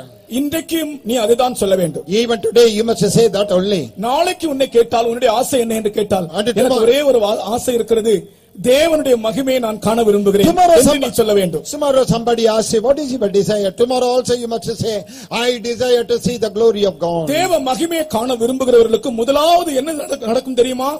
கர்த்தர் தன்னுடைய தயவை அவர்களுக்கு முன்பாக கடந்து போக பண்ணுகிறார். And you know what will happen first of all to the people who desire to see the glory of God? God will cause his favor or goodness to pass before them. அப்பொழுது அவன், உம்முடைய மகிமையை எனக்கு காண்பித்தருளும் என்றான். அதற்கு அவர், என்னுடைய தயையை எல்லாம் நான் உனக்கு முன்பாக கடந்து போக பண்ணி கர்த்தருடைய நாமத்தை உனக்கு முன்பாக கூறுவேன். போதும். இங்கிலீஷ். அவர் என்னுடைய மகிமையெல்லாம் உனக்கு முன்பாக நான் கடந்து போக பண்ணுவேன். I will cause all my goodness. என்னுடைய தயவு. I will cause all my goodness to pass before you. என்னுடைய தயையெல்லாம் உனக்கு முன்பாக கடந்து போக பண்ணுவேன். And that favor of the goodness I will pass before you. மோசேக்கு ஒரு ஆசை இருந்தது. Moses had a desire. என்ன ஆசை இருந்தது? What was the desire? நல்ல இந்த உலகத்தில் ஒரு நல்ல பெரிய புகழ்ச்சி உண்டாக வேண்டும் என்ற அந்த ஆசை இல்லை. Moses did not want to become a man of fame and position. இந்த உலகத்திலே ஒரு நல்ல பிளேயர் ஃபுட்பால் பிளேயர் ஆக வேண்டும் என்றுதான விருப்பம் இல்லை. And Moses did not have the desire to become an excellent famous football player. நல்ல கிரிக்கெட் பிளேயர் ஆக வேண்டும் என்று விரும்புறவங்க எல்லாம் கை உயர்த்துங்கள். Those of you who want to become a famous cricket player, ஆகலாம். ஆனால் இந்த வசனத்தின்படி தேவ தயவை நீங்கள் பெற்றுக்கொள்ள முடியாது. Maybe you may become a cricket player like that, but on the basis of this verse you will never receive the favor from the Lord. உன்னை கூப்பிட்டு கேட்டான், தேவன் உன்னோடு பேசுகிறார். God is speaking to you. கர்த்தர் உன்னோடு பேசுகிறார். The Lord is speaking to you. உன்னுடைய இதயத்தில் अनेक வாஞ்சைகள் இருக்கின்றன. Yeah, you are having so many desires in your heart. அவைகள் ஒன்றும் தேவனுடைய தயவை நீ பெற்றுக்கொள்ள உதவி செய்யாது. But none of the desire will enable you to receive the favor from the Lord. கர்த்தருக்கு ஸ்தோத்திரம். Praise the Lord. உனக்கு ஒரே ஒரு வாஞ்சை இருக்க You வேண்டும். must have only one desire. நான் தேவனுடைய மகிமையை காண விரும்புகிறேன். Oh, I want to see the glory of God. நானும் என் குடும்பமும் தேவனுடைய மகிமையை காண விரும்புகிறேன். I and my family members must see the glory of God. இந்த ஒரு வாஞ்சை உனக்குள் இருந்தால், If you have that desire, கர்த்தர் என்ன செய்கிறார் தெரியுமா? you know what the Lord will do? என் தயையெல்லாம் உனக்கு முன்பாக கடந்து போக Then I will cause all my goodness to pass before you. என்னுடைய லாங்குவேஜ் போதாது பிரியமானவர்களே, அதை எப்படி நான் எக்ஸ்பிளைன் பண்ண என்று எனக்கு தெரியவில்லை. Paul short up my words. I do not know how to make it clear to you. நீ கர்த்தருடைய மகிமையை காண விரும்பினால், If you have that longing to see the glory of God, முதலாவது நீ தேவனுடைய தயவை உன் வாழ்க்கையில் அனுபவிப்பாய். first of all you will experience the goodness of God in your life. நான் பெரிய ஆளாக வேண்டும், நான் ஒரு பணக்காரன் ஆக வேண்டும், நான் ஒரு மினிஸ்டர் ஆக வேண்டும், நான் இப்படி ஒன்று நீ நினைக்காதே. And never assume I want to become a famous man, I want to become a minister. அதெல்லாம் கர்த்தர் உன்னை அவருடைய சித்தத்தின்படி உயர்த்துவார். Yeah, according to the will of God, God may exalt you. ஆனால் உன்னை ஒரு பக்கத்திலே அழைத்து கொண்டு போய் ஒரு தனியான இடத்திலே வைத்து உன்னுடைய ஆசை என்ன, உன் இதயத்தில் இருக்கிற வாஞ்சை என்ன என்று கேட்டால் நீ மனப்பூர்வமாய் சொல்ல வேண்டும். Supposing somebody takes you to an isolated place and asks you secretly what is your desire, then you must say, ஒன்றே என் வாஞ்சையை பரனே, ஒன்றே வாஞ்சையை பரனே, என்று உமது திருசாயல் காண்பேனோ, என்று உமது திருசாயல் காண்பேனோ, வெந்திரே இயேசுவே அன்பால் என்னை, வெந்திரே இயேசுவே அன்பால் என்னை. இன்றைக்கு நான் உம்முடைய மகிமையை காண வேண்டும். And today, Lord, I want to see your glory. அப்படிப்பட்ட வாஞ்சையுடைய ஒரு கூட்டம் ஜனத்தை கர்த்தர் விரும்புகிறார். Yeah, the Lord is expecting one group of people who have got that type of longing. அப்படிப்பட்டவர்களுக்கு தயவு கிடைக்கும். And to those people, they will have the favor of the Lord. அடுத்ததாக, and next, தேவனுடைய தயவு நமக்கு எப்படி கிடைக்கும் என்று பழைய ஏற்பாட்டிலே ஒரு காரியம் கூட சொல்லுகிறேன். And one more verse to quote from the Old Testament, how we can receive the goodness of the Lord. ரூத்தின் புத்தகம் 1ஆம் அதிகாரம் 8ஆம் வசனத்திலே, in the book of Ruth, first chapter, verse 8, எனக்கு தயவு செய்தது போல கர்த்தர் உங்களுக்கு தயவு செய்வாராக. Even as he showed me favor, let the Lord show his favor to you சாதாரண also. ஒரு விளக்கம், ordinary explanation, சாதாரண ஒரு விளக்கம், an ordinary definition. நமக்கு தேவனிடத்திலிருந்து தயவு கிடைக்க வேண்டும் என்றால் நாம் மற்றவர்களுக்கு தயவு செய்கிறவர்களா இருக்க வேண்டும். In other words, if we want to receive that kindness and the favor from the Lord, we must show kindness to others. மற்றவர்களுக்கு நீ தயவு செய்தால் உனக்கு தயவு கிடைக்கும். If you show kindness to others, then you will receive that kindness. கர்த்தருக்கு ஸ்தோத்திரம். Praise the Lord. நீ உன்னுடைய வாழ்க்கையிலே மற்றவர்களுக்கு தயவு செய்கிற ஒரு ஆளாக இரு. Then in your personal life, you be the person showing kindness and favor to others. உன் மூலமாய் மற்றவர்கள் தயவு அனுபவிக்கட்டும். Yeah, let other people receive your kindness. அப்பொழுது கர்த்தர் உனக்கு தயவு செய்வார். Then the Lord will show his kindness and favor to you. சீயோனுக்கு தயவு செய்யும் காலம் வந்தது. And the time to show favor to Zion has come. நீங்கள் மற்றவர்களுக்கு தயவு செய்யுங்கள். Show kindness to others. இரக்கம் செய்யுங்கள். Show mercy to others. உதவி செய்யுங்கள். Help them. உங்களால் இயன்ற உதவியை செய்யுங்கள். And as far as possible, help others. கர்த்தர் நன்மை செய்கிறவராய் தான் சுற்றி திரிந்தார். And the Lord was going about doing good things. இயேசு யாருக்கும் தீமை செய்யவில்லை. Jesus did not do any harm to our anybody. நன்மை செய்கிறவராய் சுற்றி He திரிந்தார். was walking about doing good அதுபோல things. நீங்கள் நன்மை செய்யுங்கள். And similarly, help others. மற்றவர்களுக்கு இரக்கம் செய்யுங்கள். And show mercy to தயவு others. செய்யுங்கள். And show kindness. அப்பொழுது உங்களுக்கு தயவு காண்பிக்கப்படும். And then you will be receiving favor. ஒரு முறை மதர் தெரேசா பெங்களூர்ல திடீரென்று ஒரு காரியம் நடந்தது. நான் அதை கண்ணார பார்த்தேன். And suddenly one incident happened in Bangalore. Mother Teresa was there. I saw it with my own eye. Bus stand பக்கத்தில் நின்று கொண்டிருந்தேன். I was standing at the bus stand. அவர்கள் திடீரென்று வந்தார்கள். Suddenly she appeared அந்த there. ஃபுட்பாத் பக்கத்தில் கிடக்கிறதான ஒரு அழுக்கில் கிடக்கிறதான ஒரு குழந்தையை கையில் அணைத்துக் கொண்டார்கள். A destitute child, was standing was lying down as an orphan in the footpath. Immediately she embraced that child. எனக்கு அது மிகவும் நான் தொடப்பட்டேன். And I was really touched emotionally by நான் that. கூட அந்த குழந்தையை பார்க்கும்போது கொஞ்சம் அந்த நாற்றத்தினால கொஞ்சம் தள்ளி தான் வந்தேன். And I saw that child, but because the child was stinking, I passed by away. கர்த்தாவே, அவர்களுக்குள்ள இருக்கிறது போல ஒரு இரக்கம் எனக்குள்ளே இல்லையே என்று நான் நினைத்துக் And கொண்டேன். then I said, oh Lord, I am not merciful as that lady was. அதுவும் தேவை. Yeah, we need that. மற்றவர்களுக்கு நம்மால் இயன்ற உதவியை நாம் செய்ய வேண்டும். We have to help others as far as we can. உன் சகோதரனுக்கு உதவி செய். You have to help your brother. ஒருவன் உன்னிடத்தில் கேட்டால் அவனுக்கு கொடு. If a person asks you, give to him. ஒருவன் உன்னிடத்தில் கேட்டால் அவனுக்கு கொடு. And if a person is asking you something, give to him. கர்த்தருக்கு ஸ்தோத்திரம். Praise the Lord. நீங்கள் செய்தால் உங்களுக்கு செய்யப்படும். If you do that, you will be returned in the same coin. நீங்கள் எனக்கு தயவு செய்தது போல கர்த்தர் உங்களுக்கு தயவு செய்வாராக. Even as he was showing my kindness, then God will show his kindness to you. இனி புதிய ஏற்பாட்டிலே 3 காரியங்கள் சொல்றேன். ஒவ்வொரு வார்த்தை சொல்லி முடிக்கிறேன். And now one word, 3 instances from the New Testament. 2 கொரிந்தியர்ல நான் வாசிக்கும்போது, In 2 Corinthians, முதலாம் அதிகாரம் 9ஆம் வசனம் முதல் 12ஆம் வசனம் வரைக்கும் வாசிக்கும்போது, first chapter from verses 9 to 12. 3 காரியங்கள் 3 சொல்லப்பட்டிருக்கின்றன. things are written there. இந்த தயவு எங்களுக்கு கிடைக்கும்படி, And that we may receive this favor. நாங்கள் எங்கள் மேல் நம்பிக்கையாய் இருக்கவில்லை. And we are not trusting upon ourselves. நாங்கள் எங்கள் மேல் நம்பிக்கையாய் இருக்கவில்லை. And we do not have trust, confidence upon ourselves. கர்த்தருக்கு ஸ்தோத்திரம். Praise be to the Lord. கர்த்தர் மேல் நம்பிக்கையாய் இருந்தோம். And we trusted upon the Lord. இந்த தயவு நம்முடைய வாழ்க்கையில் வெளிப்பட வேண்டும் என்றால், If we want this kindness to be revealed to us, நாம் நம்மேல் நம்பிக்கை உடையவர்களாய் இருக்கலாகாது. and we should not have confidence upon ourselves. கர்த்தர் மேல் உன் நம்பிக்கையை வை. And put your confidence, trust upon the Lord. அப்போஸ்தலனாகிய பவுலே எழுதுகிறார், நாங்கள் எங்கள் மேல் நம்பிக்கையாய் இருக்கவில்லை. And Saint Paul himself says, we did not have any confidence or trust in ourselves. இந்த செல்ஃப் கான்பிடன்ஸ் என்று சொல்லுகிறது சில வேளைகளில் ஓவர் கான்பிடன்ஸ் ஆகிறது. தம்மை பற்றி நாம் எவ்வளவோ பெரிய காரியத்தை எண்ணிக்கொள்கிறோம். See, sometimes this self confidence becomes over confidence. We think too high about ourselves. நம்முடைய நம்பிக்கை கர்த்தர் மேல் மட்டும்தான். But our confidence must be upon the Lord. நீ அப்படி கர்த்தரை நம்பி இருந்தால், If you had trusted the Lord like that, உனக்கு தயவு, அந்த இடத்திலே நீங்கள் வசனத்தை வீட்டிலே போய் வாசித்து பாருங்கள், அந்த இடத்திலே தயவு கிடைக்கிறது. and go home and read that verse, there you see, you will receive that kindness, help from the Lord.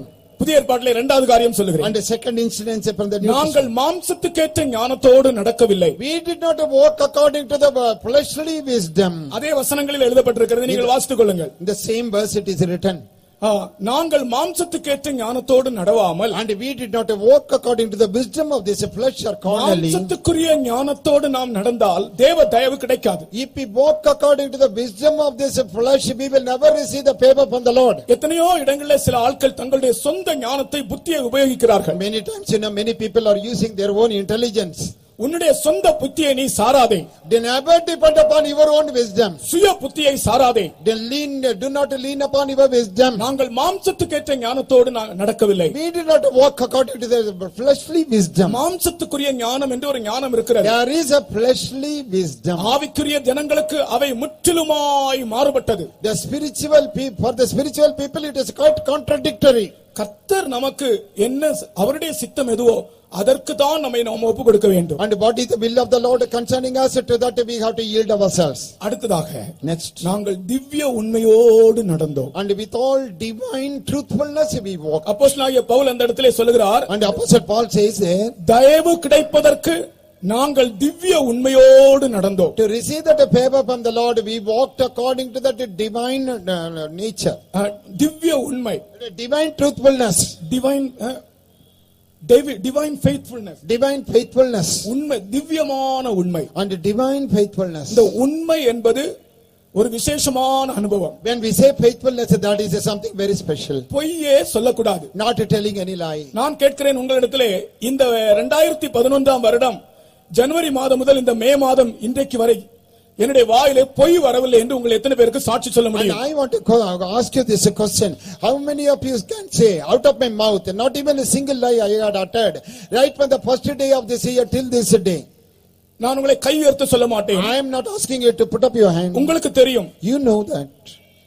கர்த்தரோடு ஜீவிக்கிற திவ்ய உண்மை என்பது அதிலே ஒரு பொய்யுமே இல்லை. And it's a divine faithfulness, living with the Lord, there is no lie at all. ஏனென்றால் நம்முடைய தேவன் எவ்வளவேனும் பொய்யுரையாத தேவன். Because our God will not even speak a smallest lie. உள்ளதை உள்ளதென்றும் இல்லதை இல்லதென்றும் சொல்லுங்கள். And you say yea be nay and nay be nay. காரியங்களை மறைத்து பேசாதீர்கள். And do not hide things and speak. வாயிலே உண்மையை பேசுங்கள். And out of your mouth speak the truth.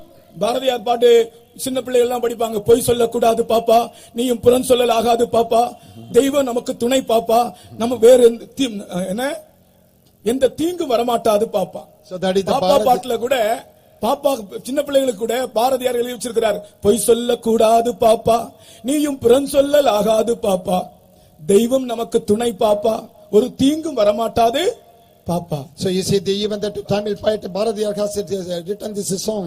Don't tell a lie, then God will be help. திவ்ய உண்மை என்பது பொய்யே இல்லாத ஒரு வாழ்க்கை. So in the divine faithfulness, there is no lie at all. கிறிஸ்தவர்களே, இதற்கு நீங்கள் உண்மையுள்ளவர்களாக இருங்கள். Oh Christians, be truthful to this. நாங்கள் திவ்ய உண்மையோடு நடந்தோம். And with that divine faithfulness we walk. கர்த்தராக இயேசு கிறிஸ்துவின் மனவாட்டியாக நம்மை அவர் சேர்த்துக் கொள்ள போகிறார். And the Lord is going to gather us as the bride of Jesus Christ. அதான் எஸ்தருடைய சரித்திரத்தை நாம் படிக்கிறோம். That is why we are considering the life history of Esther. Esther ராணியானது போல Even as Esther became the queen, நம்மையும் அவருக்கு ராணியாக்க போகிறார். He is going to make us a queen one day. அதற்கு நம்மளே என்ன வேண்டும்? And what do we require? நாம் தயை பெற வேண்டும். We must obtain the favor, தயை பெற kindness. என்ன வேண்டும்? And to receive that favor, திவ்ய உண்மை வேண்டும். we must have that divine faithfulness. பொய்யே வரக்கூடாது வாழ்க்கையிலே. In our life there should not be any lie. ஒரு பொய் வந்த உடனே மனஸ்தாபப்படுங்கள். When we tell a lie, immediately repent. ஐயோ நான் பொய் சொல்லிவிட்டேனே. Oh, I have told a lie. ஐயோ இந்த வார்த்தையை மாற்றி பேசிவிட்டேனே. And I have spoken the wrong ஒருவன் word. சொல் தவறாதவனாய் இருந்தால் அவன் பூரண புருஷன். And a perfect man will not err in his word. பொய்யே சொல்லக்கூடாது. We should not tell a lie. இந்துக்களுக்கு கூட ஒரு ஒரு ஒரு ஒரு புராணம் இருக்கிறது. And even the Hindus have got a law. அது ஹரிச்சந்திரன் ஒரு ஆள் இருந்தாரா. And there was a man called Harichandran. அவன் போய் சொல்ல மாட்டானா. And he will never tell a lie. பதி இழந்தனம், பெற்ற நிதி இழந்தனம், பாலனை இழந்தனம், இனி எமக்குளதென நினைக்கும் கதி இழக்கினும் கட்டுரை இழக்கிலோம். So whether சொல்லுறான், பதி இழந்தனம், பெற்ற நிதி இழந்தனம், பாலனை இழந்தனம், இனி எமக்குளதென நினைக்கும் கதி இழக்கினும் கட்டுரை இழக்கினோம். பதி இழந்தோம், எங்களுடைய வீட்டை இழந்தோம், பெற்ற நிதி இழந்தோம், ஐஸ்வர்யத்தை எல்லாம் இழந்தோம், பாலனை இழந்தோம், பையனும் மகனே போய்விட்டான். இனி எமக்குள்ளதென நினைக்கும் கதி எங்களுடைய ஜீவன் தான் இருக்கிறது. இந்த கதி இலக்கிலும் ஜீவன் போனாலும் கட்டுரை இலக்கிலும் சொன்ன சொல் தவற மாட்டோம். So even if we have to lose our money, property, son and other things, our own life, we will never tell a lie.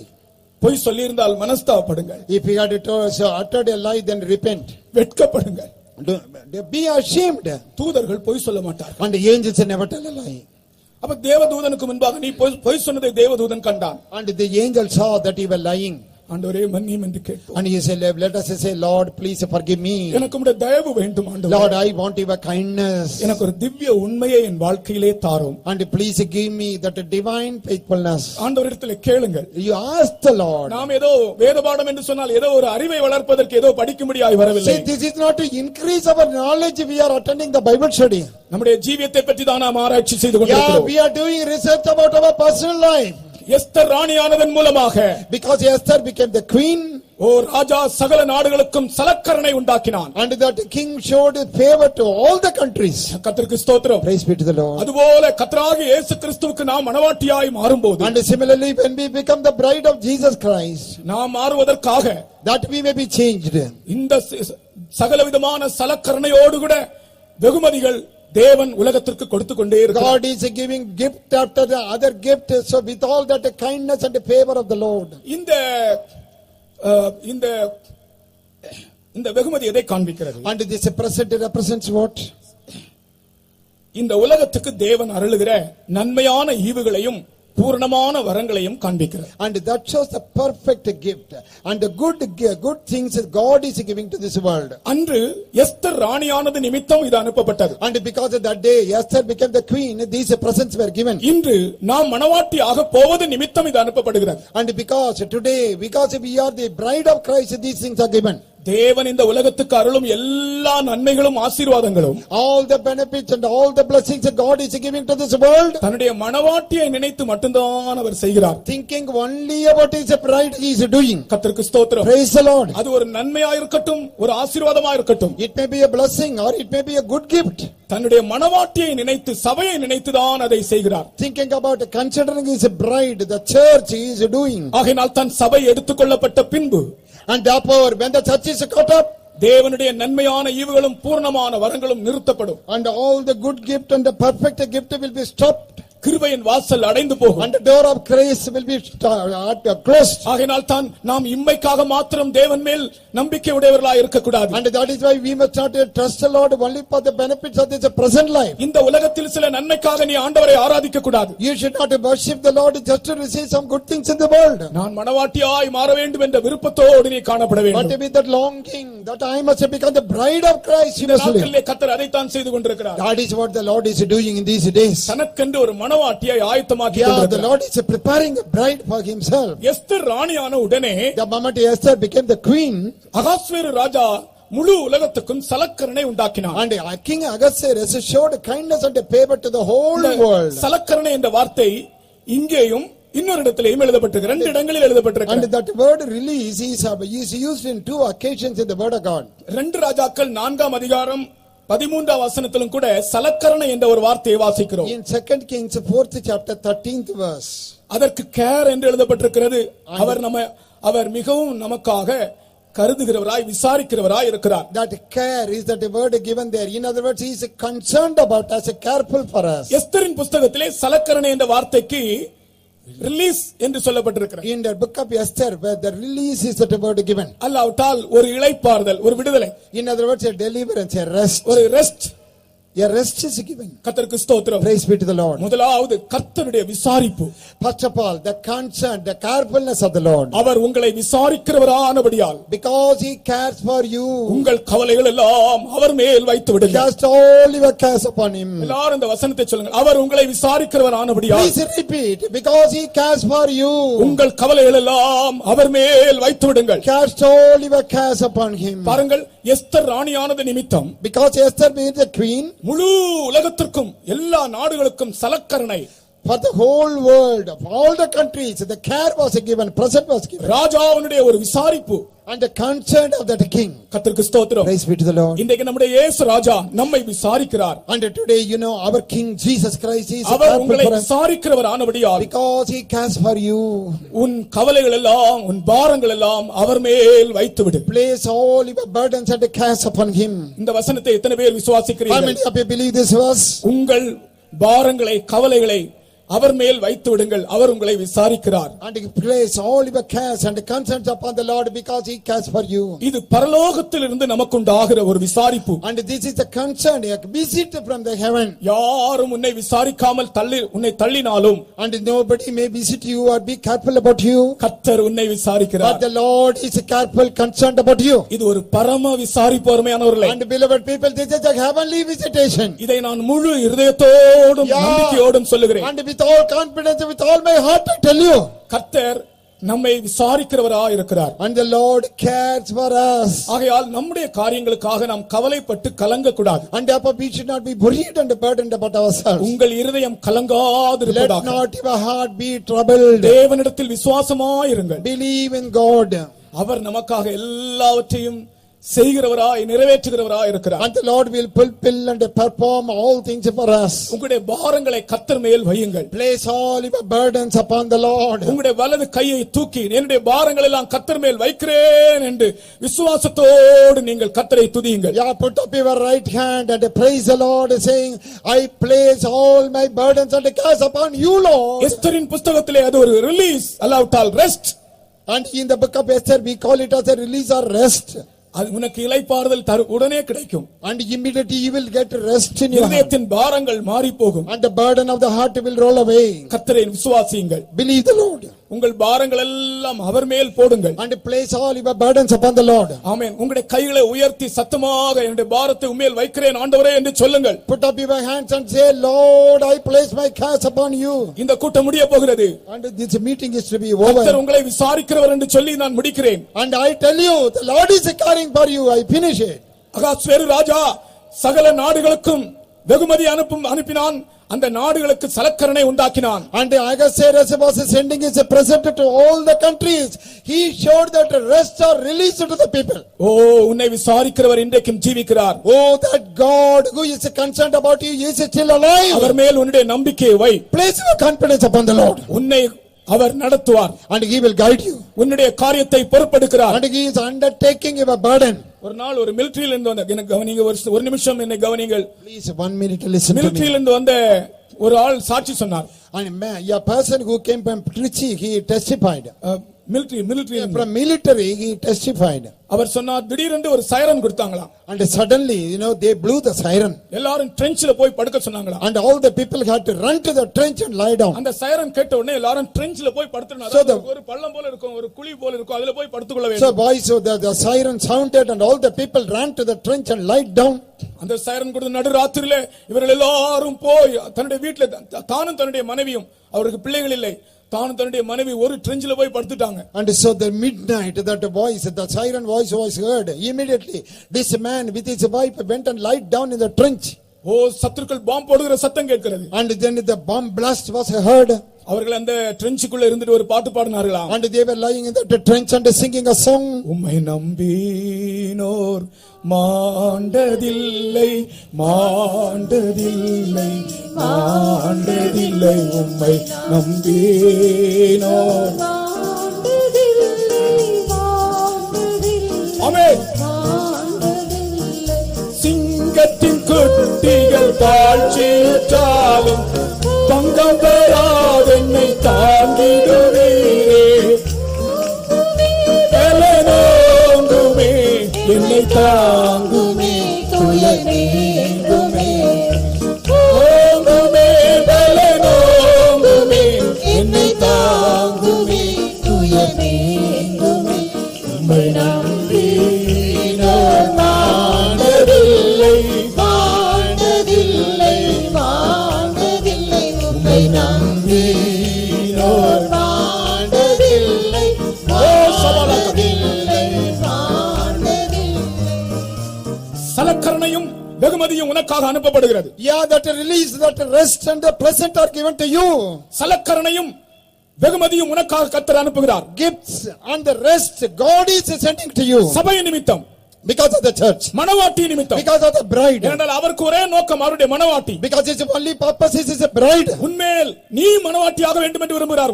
உனக்கு அவர் சலக்கரணை காண்பிக்கிறார், உனக்கு வெகுமதி அனுப்புகிறார். And the Lord is giving you the present, he is showing that release so that you may become the bride of the Lord. பரிசுத்தாவியின் வரத்தை அனுப்புகிறார். He is sending the gift of the Holy Spirit. ஆவியின் வரங்களை அனுப்புகிறார். He is giving the gift of the Spirit. அப்போஸ்தலர்களை அனுப்புகிறார். He is sending the apostles. தேவனுடைய ஊழியக்காரர்களை உனக்கு அனுப்புகிறார். And he is sending you the ministers of God. உனக்காக அவர் கவலை உள்ளவராக இருக்கிறார். And he is concerned about you. ஒரு தகப்பன் விசாரிக்குமா போல உன்னை விசாரிக்கிறார். And as the father will, he is caring about the son, he is caring for you. அவர் கிரியை செய்ய போகிறார். And he is going to perform things for you. ஆகையால் உங்களுடைய பாரத்தை எல்லாம் அவர் மேல் வைத்துட்டு இந்த பாட்டை நீங்கள் பாட வேண்டும். And place all your burdens upon the Lord and now sing the song. எல்லாரும் எழும்பி நின்று உம்மை நம்பினோர் மாண்டதில்லை என்று சொல்லி பாடுவோம். And please stand up and say, Lord, they trust you have never perished. சகல நாடுகளுக்கும் சலக்கரணை உண்டாக்கின அகாஸ்வேரு ராஜா, And that King Ahasuerus who showed that rest to all the countries, வெகுமதிகளை அனுப்பினது போல even as he sent those gifts, கர்த்தராகிய தேவன் Oh, the Lord God. உன்னுடைய காரியத்தை குறித்து கவலை உள்ளவராக கிரியை செய்கிறார். The Lord is concerned about your personal matter. உன்னுடைய பாரத்தை அவர் மேல் வைத்து விடு. Place your care upon him. உன் கவலையை அவர் மேல் வைத்து விடு. Place your burden upon the Lord. கர்த்தாவே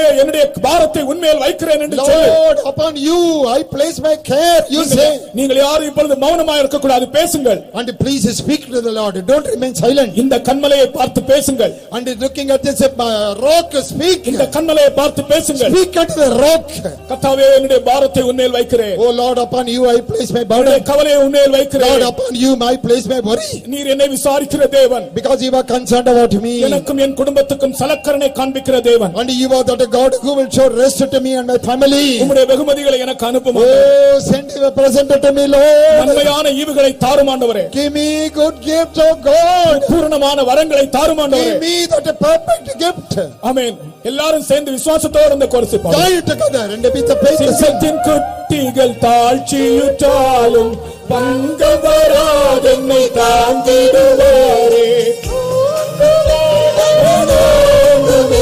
என்னை தாங்குவே துயரேங்குவே.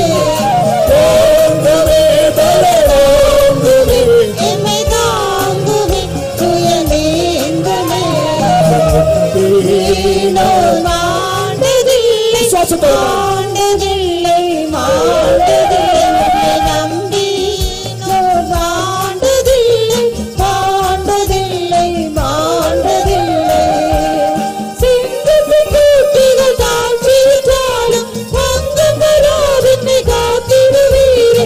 தாங்குவே, தாங்குவே, என்னை தாங்குவே துயரேங்குமே.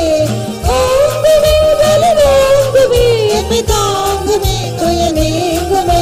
உம்மை நம்பி நான் மாண்டதில்லை, மாண்டதில்லை, மாண்டதில்லை. உம்மை நம்பி நான் மாண்டதில்லை, மாண்டதில்லை, மாண்டதில்லை. உம்மை நம்பி நான் மாண்டதில்லை, மாண்டதில்லை, மாண்டதில்லை. உம்மை நம்பி நான் மாண்டதில்லை, மாண்டதில்லை, மாண்டதில்லை. உம்மை நம்பி நான் மாண்டதில்லை, மாண்டதில்லை, மாண்டதில்லை. மாண்டதில்லை, மாண்டதில்லை, மாண்டதில்லை. Hallelujah, hallelujah, hallelujah, hallelujah, hallelujah, hallelujah, hallelujah, hallelujah, hallelujah, hallelujah.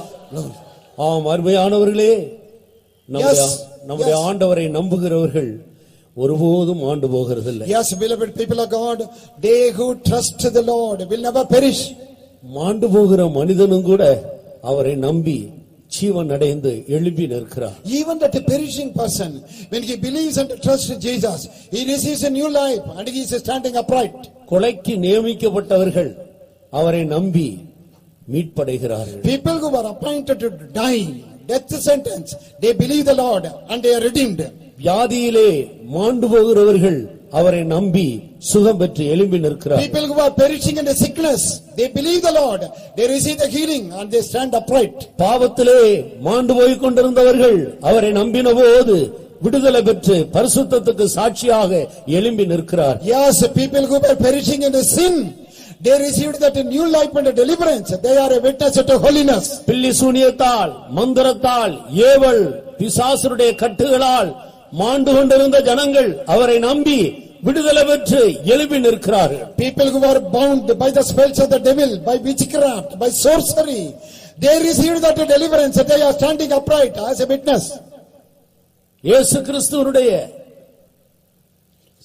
அவர் சிலுவையிலே மரிக்க போகிற அந்த நேரத்தில் அவரோடு கூட குற்றம் செய்து சிலுவையிலே அறையப்பட்ட அந்த மனிதனும் கூட கடைசி நேரத்தில் குற்றமற்ற இயேசு கிறிஸ்துவை பார்த்து அவர் குற்றமற்றவர், தவறு செய்யாமல் இப்படி தொங்கிக் கொண்டிருக்கிறார் என்று சொல்லி அவரை நம்பி அவனும் அன்றைக்கு பரதேசிக்கு கடந்து சென்றார். Jesus was hanging on that cross.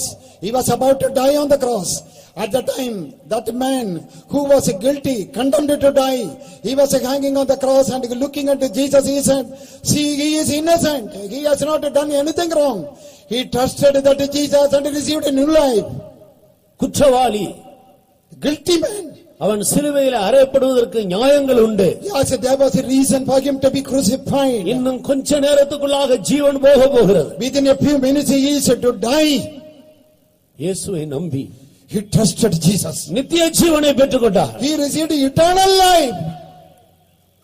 அருமையான தேவனுடைய பிள்ளை, Beloved children of God, கண்களை மூடின வண்ணமாக even as you are close to your eyes, இயேசுவை நோக்கி பார்ப்போம். behold the face of Jesus. இதோ வெகுமதிகள் இறங்கிக் கொண்டிருக்கிறது. Yeah, the gifts and the presents are descending. சாரிப்பு வந்து கொண்டிருக்கிறது. Yeah, the care and the concern are coming. நன்மையான ஈவுகள் இறங்கிக் The கொண்டிருக்கிறது. good gifts are descending. ஷபகதுடவாலாரி ஷபகதுடவாலாரி ஷபகதுடவாலாரி Glory to Jesus. ஷபகதுடவாலாரி அபௌஷடகது. ஆண்டவரே, உம்மை துதிக்கிறோம் ஆண்டவரே. சத்தியத்தையும் அறிவீர்கள், சத்தியம் உங்களை விடுதலையாக்கும். You will know the truth and the truth shall set you free. இன்றைக்கு நீங்கள் கேட்ட சத்தியம் இப்பொழுது உங்களை விடுவித்துக் கொண்டிருக்கிறது. The truth which you have heard, now it is releasing you. We worship you Jesus. நிச்சயமாக நீ மாண்டு போவதில்லை என்று ஆண்டவர் சொல்லுகிறார். God is telling, definitely you will not perish. உன் நம்பிக்கை வீண் போகாது. Your hope will not be in vain. இனி தீங்கு உன்னை தொடராது. And hereafter evil will not befall you. உன்னை ஆண்டு கொண்டிருக்கிற அந்த மந்திர வல்லமைகள் இனி உன்னில் பலன் செய்யாது, அது மேற்கொள்ளாது. And that power of sorcery which was controlling you will not have any power over you. இதுவரைக்கும் இருந்த அந்த வியாதி இனி உன்னை மேற்கொள்ளாது. That is sickness which had control over you, it will not prevail against you anymore. ஏனென்றால் உன்னை விசாரிக்கிற ஒருவரை நீ அறிந்தாய். Because you have come to know one who cares for you. அவர் உன் நடுவிலே உலாவிக் He is கொண்டிருக்கிறார். walking in your midst. உன் இருதய வேதனை அவர் கண்டார். And he knows the anguish of your heart. உன் இருதய வேதனை அவர் கண்டார். Oh, he knows the anguish of your heart. உனக்கு விடுதலையை கட்டளையிட்டு He இருக்கிறார். has commanded deliverance. இதோ நன்மையான ஈவுகள் உன்மேல் வந்து இறங்கிக் கொண்டிருக்கிறது. Yeah, the good gifts are descending upon you.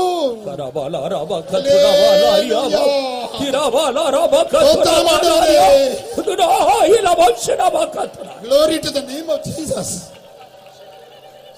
இரத்தத்தாலே விடுதலை, இரத்தத்தாலே விடுதலை,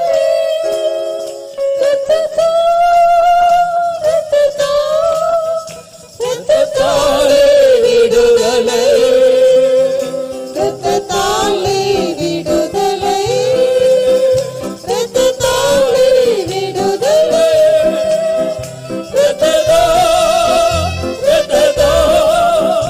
இரத்தத்தாலே விடுதலை, இரத்தத்தாலே விடுதலை, இரத்தத்தாலே விடுதலை,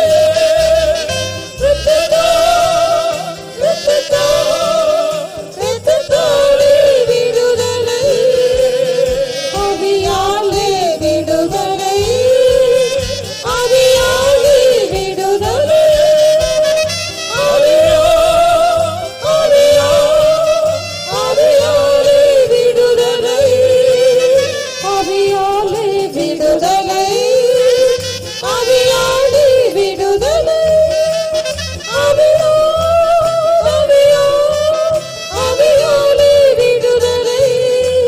வல்லமையால் விடுதலை, வல்லமையால் விடுதலை, வல்லமையால்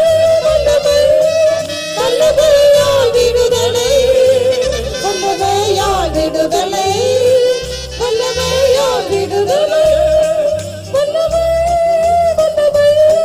வல்லமையால் விடுதலை, வல்லமையால் விடுதலை, வல்லமையால் விடுதலை, வல்லமையால் விடுதலை,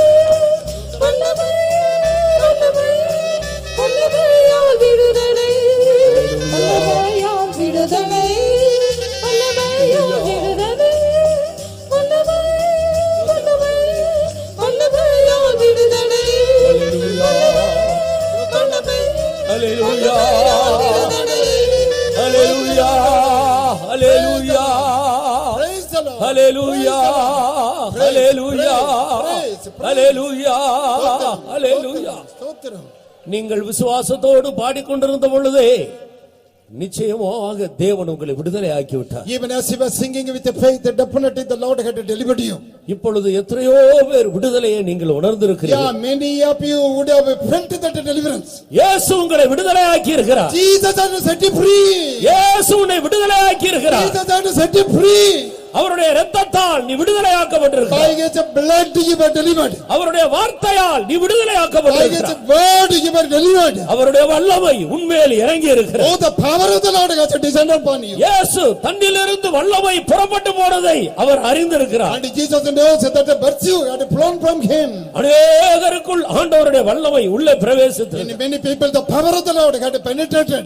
தேவனுடைய பிள்ளையே நீ விடுதலை பெற்றிருக்கிறாய். Child of God, you got a deliverance. விசுவாசத்தோடு நன்றியுள்ள இதயத்தோடு அவரை பாடி துதி. Yeah, with the faith, with a grateful heart, sing the praise. அவருடைய நாமத்தை மகிமைப்படுத்து. Glorify the name of the அவருடைய Lord. நாமத்தை உயர்த்து. And exalt His name. இனி ஒருபோதும் உன்னை ஆண்டு கொண்டிருந்த வல்லமைகள் இனி உன்னை மேற்கொள்ளாது. And against both, no time that the power which was having a sway over you will not have any control. Hallelujah, hallelujah.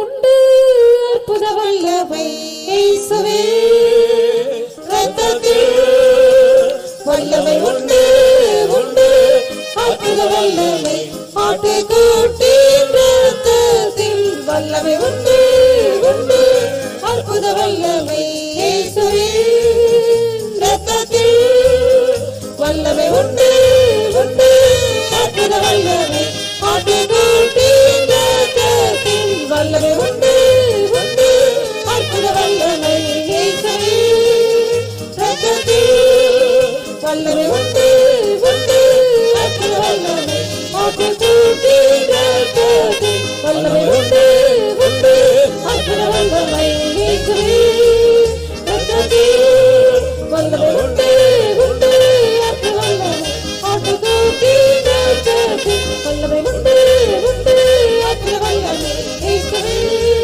ரத்தத்தில் வல்லமை உண்டு அற்புத வல்லமை ஆட்டுக்குட்டியின் ரத்தத்தில் வல்லமை உண்டு அற்புத வல்லமை இயேசுவே ரத்தத்தில் வல்லமை உண்டு அற்புத வல்லமை ஆட்டுக்குட்டியின் ரத்தத்தில் வல்லமை உண்டு அற்புத வல்லமை இயேசுவே ரத்தத்தில் வல்லமை உண்டு அற்புத வல்லமை ஆட்டுக்குட்டியின் ரத்தத்தில் வல்லமை உண்டு அற்புத வல்லமை இயேசுவே ரத்தத்தில் வல்லமை உண்டு அற்புத வல்லமை ஆட்டுக்குட்டியின் ரத்தத்தில்.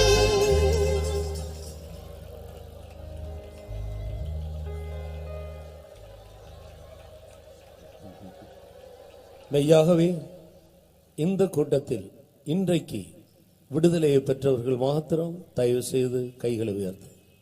Really, in this meeting, if you had obtained a deliverance, please put up your hand. நேற்று அல்ல, இந்த கூட்டத்தில் இன்றைக்கு இப்போது விடுதலை பெற்றவர். Not yesterday, but today, in this meeting, now, if you had got a deliverance, please lift up your hand. உயர்த்தப்பட்டிருக்கிற எல்லா கரங்களுக்காக நாம் எல்லாரும் நம்முடைய கரங்களை உயர்த்தி நன்றியுள்ள இருதயத்தோடு கர்த்தரை ஸ்தோத்திரிப்போம். ஸ்தோத்திரம், ஸ்தோத்திரம், ஸ்தோத்திரம், ஸ்தோத்திரம், ஸ்தோத்திரம், ஸ்தோத்திரம், ஸ்தோத்திரம், ஸ்தோத்திரம், ஸ்தோத்திரம், ஸ்தோத்திரம், ஸ்தோத்திரம், ஸ்தோத்திரம், ஸ்தோத்திரம், ஸ்தோத்திரம், ஸ்தோத்திரம், ஸ்தோத்திரம், ஸ்தோத்திரம், ஸ்தோத்திரம், ஸ்தோத்திரம்.